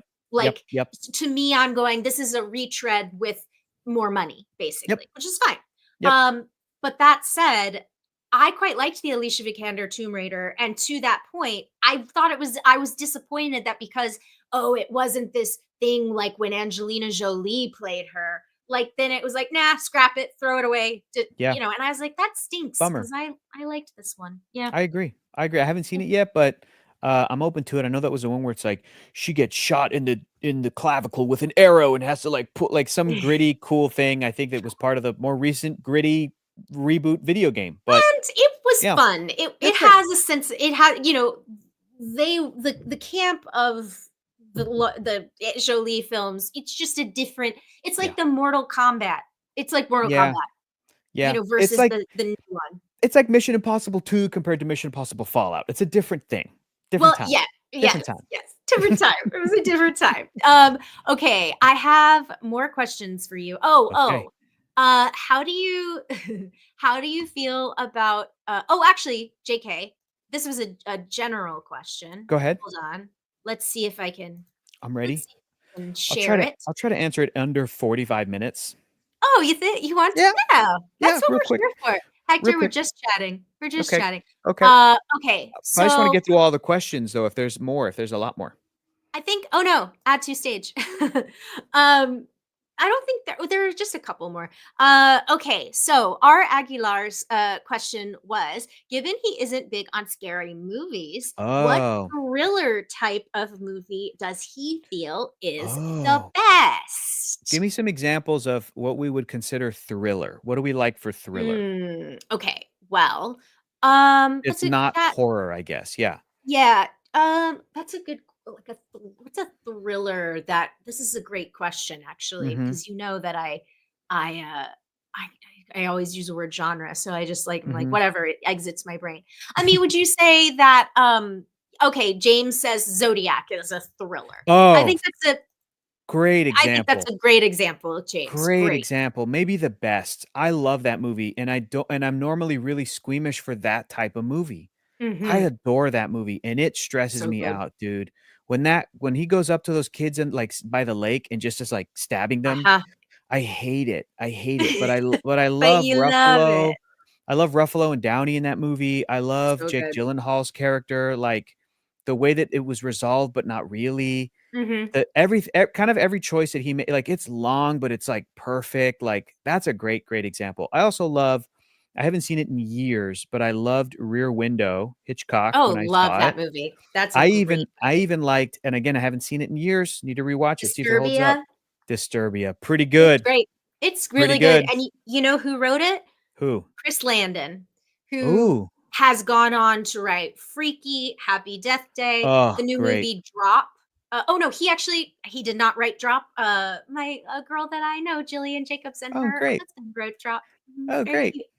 Cool. Um, but anyway, Chris Landon, he was an architect in the Paranormal Activity franchise, like, Cool. once it really became a franchise.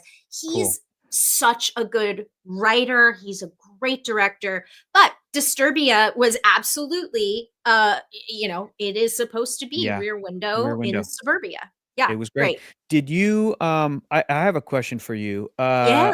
because Stephen Turner, with another great comment, said, "I think of, Psychological psychological thrillers. thrillers like Black Swan or Gothica." Mhm. I'm thinking about, I need to rewatch it, but that movie Identity, I don't know if that counts Yeah, as a thriller, and definitely. It definitely definitely. does. I Yeah. think I think I liked it when I saw it, but I just can't remember anything other than, like, the solution to the premise, and it's real goofy, but it stuck with me, and I remember liking, Shyamalan's Split a lot. I thought was Oh, really yeah. cool, Yep. and I just watched, I wanna get your take on this because I just watched this, last night with Abby, Mhm. Heretic with Hugh Yes. Grant. Yes. What did you think of Heretic? Because I liked it, Golden but I didn't love it. Golden Globe nominee for Best best comedy performance in a comedy or musical? or musical. What? I Insane. just like, and somebody in chat, if you were here and you said this in chat, please claim, because it's a joke that I think about now. It's like somebody, it might have been Gishgali, but somebody was like, well, didn't you hear that Jar Jar Binks impression? Yes, And I was okay, like, alright. You know okay, what? now it's a You're right, comedy. you're right, Yeah, you're sure, right, sure. you're right. Golden Globe nominee for his Jar Jar Binks impression. You got Yeah, me. yeah, Anyway, oh my God, Heretic Broadway musical. When yeah, I don't Steven. yeah. So that's a great example of a thriller. I think that is a Yep. great example of a thriller. It And almost is, as you're watching it, I don't wanna spoil anything, but you're like, "Is this another genre?" And you're like, "Oh, I don't know. Maybe, I don't," but it's fun. Yeah, so I really I enjoyed the film a lot. I think the concept and the premise are great, great. I great. really agree with Gashgali here. Heretic is a great Same. first half and a weak ending.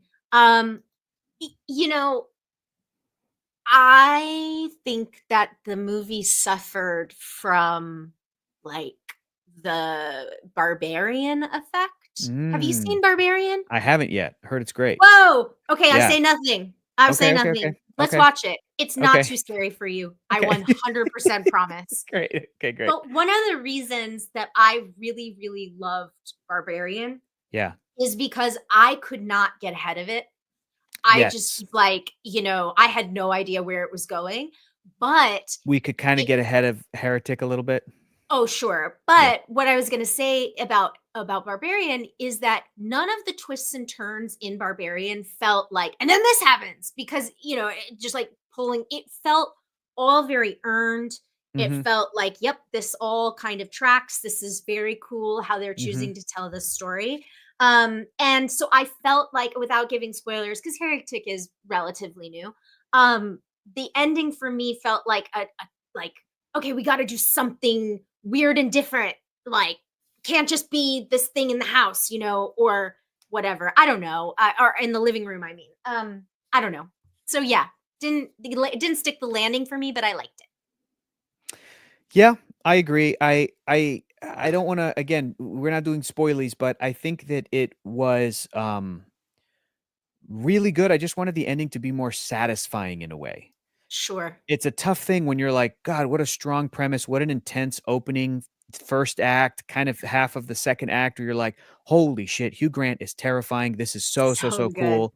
Yeah. And then when you set something up like that, I think you want the hero, you want the victim, you want the person that has to suffer through this stuff to kind of like, you know, win in a way that's so satisfying. And Yeah. I'm trying to think of like classic horror movies where I feel like this happens, or where something happens, you're like, yeah, man, get that Uh-huh. guy.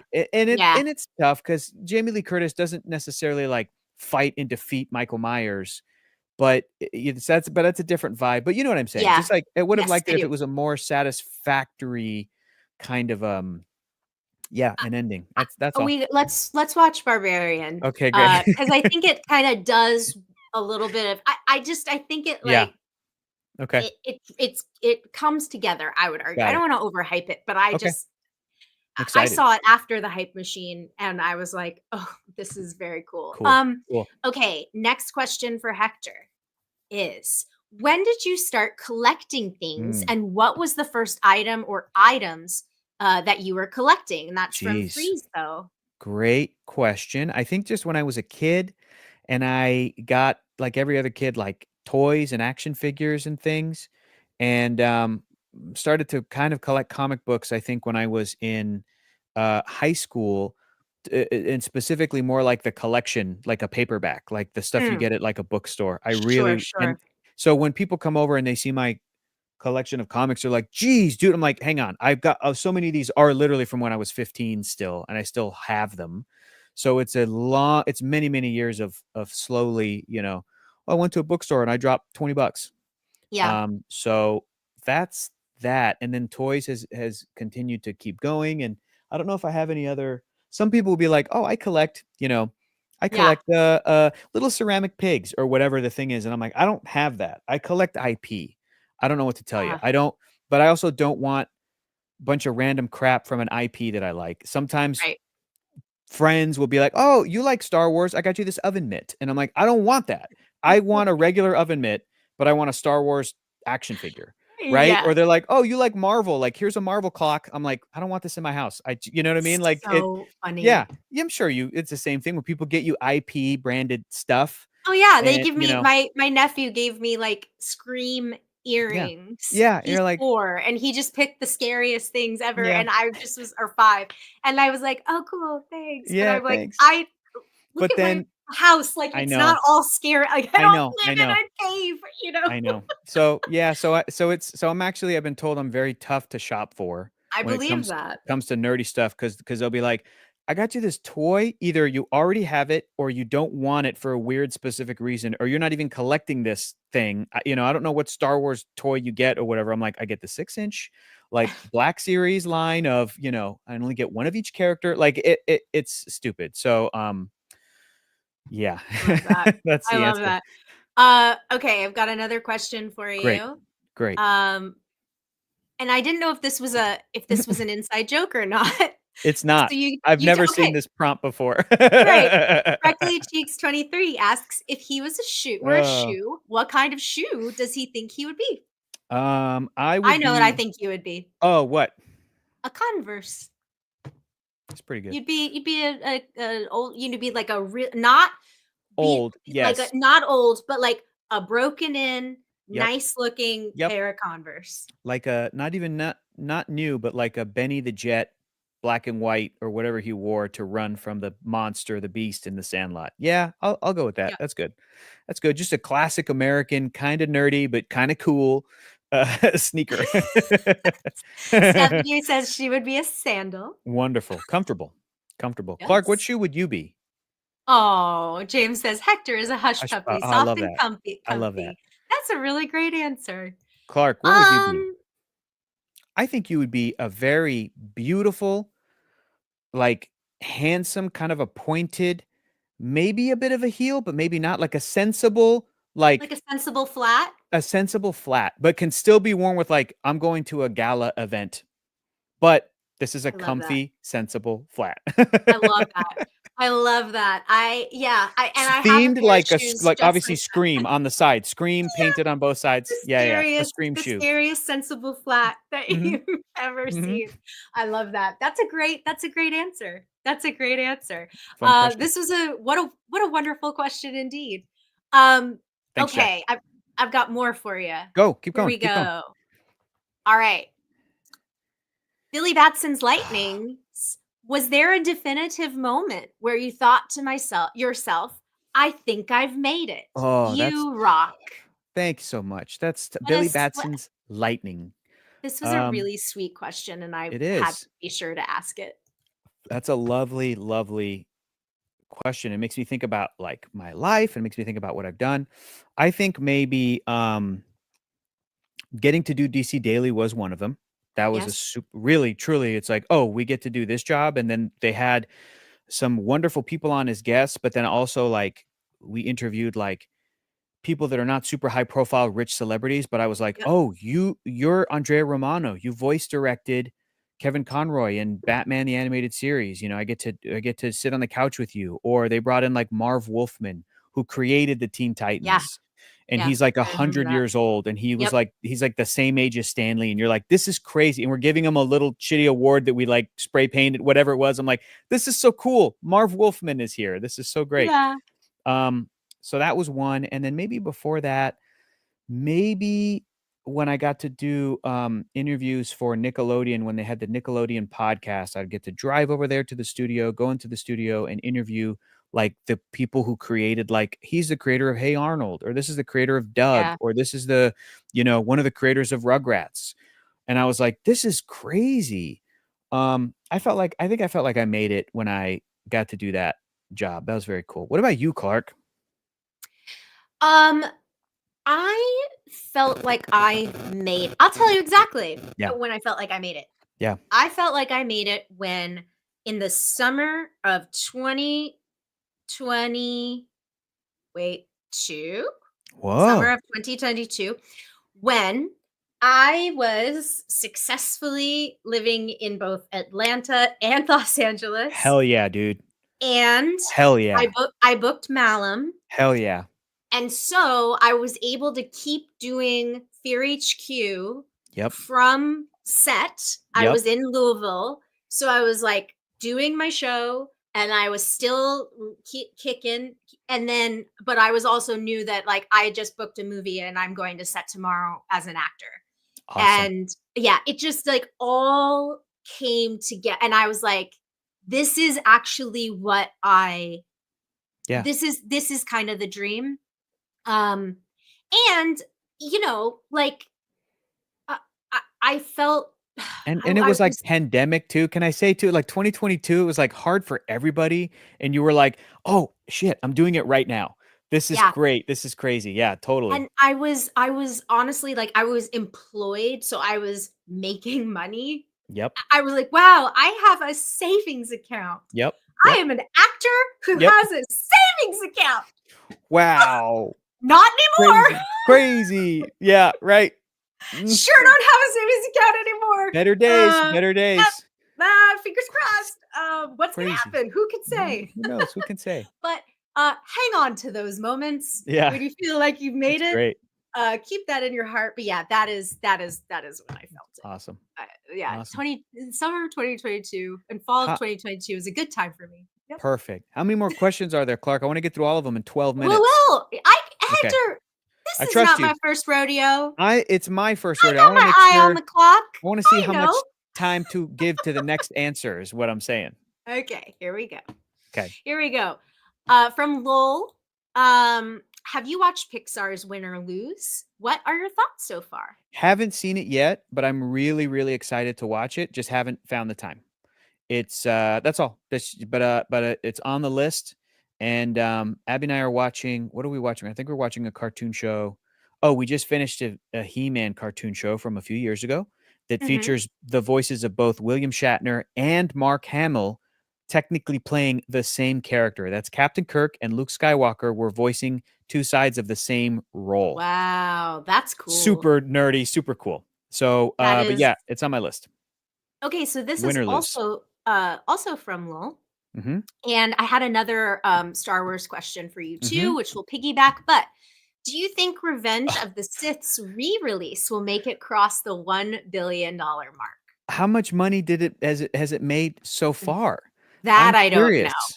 I'm gonna look that up right Revenge, now. yeah, look that up right now, or the chat 2005. knows. 2005 film with a box office of $868.4 million. I can confidently 864, so it's $140 million short. I can confidently tell you no. I don't think so. Oh, really? I do not think it's gonna make $140 million in the box office. Yeah, I think you're right. Because that would I mean think it would you're have to right. make for this opening re-release week. I don't know how long it's going to be in theaters if it's a limited engagement, but it would have to make for an opening weekend for it to, in the long run, make 140 million Mm, domestically or worldwide. Is this a domestic re-release? I don't know, but it would have to make like, it's hard like for $40 anything. million to make, opening weekend or something like. Yeah, it's only for 1 week. Yay, probably not. Now, if Yeah. they re-release it in 3D, no, I'm kidding. No, not Oh, at all. then in that case. In that case. Actually, I think I did not have another Star Wars Oh, okay. question from the Okay. chat, Okay. but I think I thought I pulled Andor. Yeah. Yeah. You're going to So start watching Andor? well, yes, I am. I am. I said I would. Still, I'm Okay. curious. But I said I but would. I'm gonna do it, Hector. Shut I up. said, Don't worry totally about gonna it. do it. Get off my I've always ass. I'm no, gonna do it. no, no, no, no. No, I do want to watch it. That was me that came to you and was like, That's I think true. I'm gonna start watching this. And it That's was true. because chat right here was like, well, let's watch this season 2 trailer for Oh Andor. And I yeah, was like, yeah. okay, let's watch it if you guys want to. And then I was like, oh, this is a great trailer. I really like it. Yep. So, oh no, my secrets. Oh no, your I'm drive. kidding. I shared the wrong share this tab It's okay. instead. I shared the wrong tab. It's Oopsie okay. daisy. Okay, here we go. So Tony Gilroy, or excuse me, Tony Gilroy, yes. Yeah. Tony. Has been out there talking about Andor, talking about how he thinks that he is finished after Yep. season 2. Yep. I just wanted to gauge your thoughts on Andor and sort of his not departure, but like where he's at with everything. Love it. I love when they do a show and they're like, we know how long it's gonna be. It's just 2 seasons and then Yep. we're out. I love that because I watched the Star Wars show The Acolyte last year and I really enjoyed it. Or maybe was that this year? No, it was last year. Yeah, last year. Jeez. And I enjoyed it, and I was bummed to see a story set up a bunch of stuff, and then they were like, "Canceled. We're not gonna Mhm, re-up it." mhm. Because I was like, "Well, then don't set up a bunch of stuff." Or Yeah, secondly, conversely, and this is another conversation that Andor's a part of, don't make your show so expensive. What's going on? right. Why are they so expensive? And I love season 1 of Andor, and I saw somebody say season 1 and 2 combined is like $600 million or something. Speaking of, Wow. Wow. for like something like that, like for the budget of when I hear that, I go, we need an audit. Like what's happening? What's going on? You want And to I get love, Doge in there? no, not at all. No, I want Just Jon kidding. Stewart to go in there with an audit to actually get something done. But like, it makes you go like, I think the show looks beautiful. I think it looks Yeah. great and has a great like look to it. And I understand that they're like, well, we're not going to make a Star Wars show. Unless it looks like a Star Wars movie. That's Right. fine, dude. But then, then don't do a show. Do like a TV special. You know what I Right. mean? Then do like, and it's the same thing where like if they're trying to figure out how to do a Lando TV show with Donald Glover Mm, and maybe Billy D. Williams, but they're like, but mm. maybe at a budget level, we can't afford it for something where it's going to live on Disney Plus, which cannot make us money with, you know what I mean? Unless you count Yeah. subscribers, which is like, we've run out of all the Star Wars nerds. They're already all subscribed. You're Yeah. not going to make a new Star Wars show to get regular people that don't like Star Wars to go, oh, okay, I'll check that out. It's not going Yeah. to happen. And the Yeah. same thing happened with Star Trek with the Michelle Yeoh movie. I think they were trying to make it for regular people that don't like Star Trek to be like, look at this Mm, cool, sexy, cool, Michelle Yeoh, Oscar winner. Like this movie feels like a little bit like Guardians of the Galaxy. It's called Section mm. 31. It's secretly Star Trek, but you should subscribe to Paramount Plus to Right. watch it. Right. I think that's all fine and good, but like I haven't seen that movie yet, but I heard not great reviews but that was another thing that was a TV show originally, then turned into a for streaming movie. So I'm like, if Mhm. you guys are trying to figure out Lando and it can't work as a TV show, turn it into a movie. And if you're like, well, just not worth it because it's going to go on Disney Plus, then release it in theaters. Right. Then put it in theaters for people to be able to go pay money to see it, make it awesome. Just go back to making a 2-hour Star Wars movie instead of the TV show. And frankly, leave the TV show stuff to like animation, which they have been doing. They make great, or X-Men 97 was great, you know? Yep. Um, Steven said the exact same thing. Yeah. yeah, you could not get that kind of story in live action for Disney Plus. I agree. Plus, the thing I was saying earlier, X-Men 97 flavor, you couldn't do that for a Marvel movie or TV show yet because you have to do a bunch of other X-Men stuff before that, right? Right. X-Men Yeah. 97 is like we have all the characters established. It's a sequel to the original show from the 90s, but like all the characters are here. So yeah, that again, when you look at what Marvel's doing and they're like, we'll eventually do X-Men, but we're going to take our time and we want to play the long game, then why not greenlight an X-Men cartoon show that's not technically a part of that, but it's something that people recognize. It has nostalgia, and then do a TV show for a couple seasons, put that on Disney Plus now to whet people's appetite, to give them Yeah. some X-Men stuff. You know, oh, I love that show as a kid. I'll subscribe to Disney Plus. I want to check that out. And it was Right. really great. So Andor is amazing. It's probably my favorite Star Wars thing. And even I Yep. am like, maybe it was too expensive. So, but I'm Two happy we things got can it. be true. Yeah, at the same Both time. things can be true. At the same time. Absolutely. Yeah. Well, chat is just giving you all sorts of accolades. Great. And I was really happy that you were here, as am I, of Yeah, course. of course. And thank you. I mean, yeah, it's 4:55 and we answered all the questions. Did we? We did. Awesome. We Awesome. did. So thank you for being here and thank you for doing this. And let's close it out with some Heroes Reforged talk. Like again, I know you did at the top of the show, but for people that kind of have just joined us, like what can you Sure. preview on the channel? Sure. So Heroes Reforged pod. is on the podcast. We have a podcast now. We have a YouTube channel, Heroes Reforged on YouTube, where we're watching movies and TV shows. And we just finished watching the new season of Invincible, which, by the way, Clarke, did you ever watch that show? No, but Okay. I love Jason Mantzoukas and he talks about it all the time. God,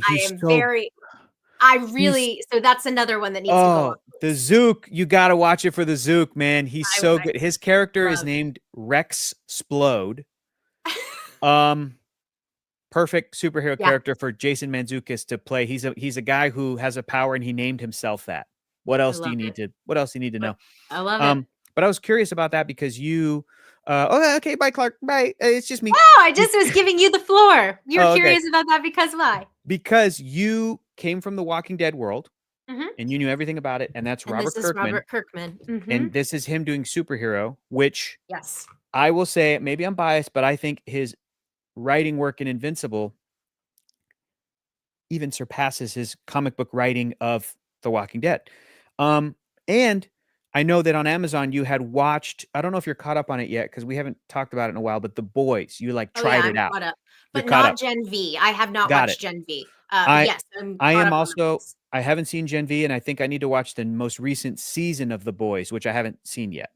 But Invincible is like the midway point between both of those things, The Walking Dead and The Boys, and then you get Invincible. So really, really curious to see if you do start watching it, what you think about it. So yeah, and the other thing I'll close out with saying is Heroes Reforged. We're watching a bunch of stuff. We have a podcast that comes out every week, and the plan is to also have Clarke as a guest on the podcast, which I'm announcing right now and asking her on camera. So she has to say yes at some point. Would you like to come on and be a guest on our show? I mean, I let me check my calendar. Got it. No problem. Yes, of course. I want to come on the show. Okay, great. I loved having Adam Havoc on Fear HQ. That was always super, super fun. And it's anytime I've met Augustine, he's been lovely too. So great. We'll have to have you on to talk about horror stuff. Is there anything in the upcoming whatevers that you're like, ooh, let's chat after this comes out? Because you want to talk about that. Something that I actually was going to ask you about if we needed to, which we didn't, but Ryan Coogler's new movie, it comes out in April. Okay. and I'm curious, Me I'm too. excited. Me I too. think this has really cool potential to just be different, feels Yeah. like be something different. But it felt like something where I could be like, I feel like the Heroes Reforged guys could enjoy this, and it Oh, doesn't, absolutely. it's not just for horror fans, basically. No, I agree. And I think, I mean, Coogler, God, what, yeah, Sinners is what it's called. He has this incredible filmography for being a Ugh, young guy. he's insane And, how talented and he is. yes, and just the stuff that he's directed, not including like the stuff he's produced, because he produced Judas and the Black Messiah, which was a great movie.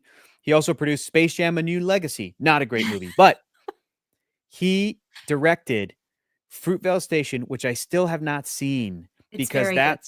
that's a movie that like you got to be in the right headspace, and Yes. it's right, and I know a little bit about it and what it's going to be, and I'm like, I It's don't. not as Okay. intense as Okay. maybe the premise might Yes. suggest, but it is talk Good. about a thriller. Actually, there are a Yeah. lot of like thrilling elements for sure. But Yeah. yeah, Yeah. I think it's okay. So I need to watch it, I like the movie. but then he did Creed, Hmm. followed by Black Panther, Hmm. followed by Black Panther 2. Like that's like Creed and Black Panther are masterpieces of their world.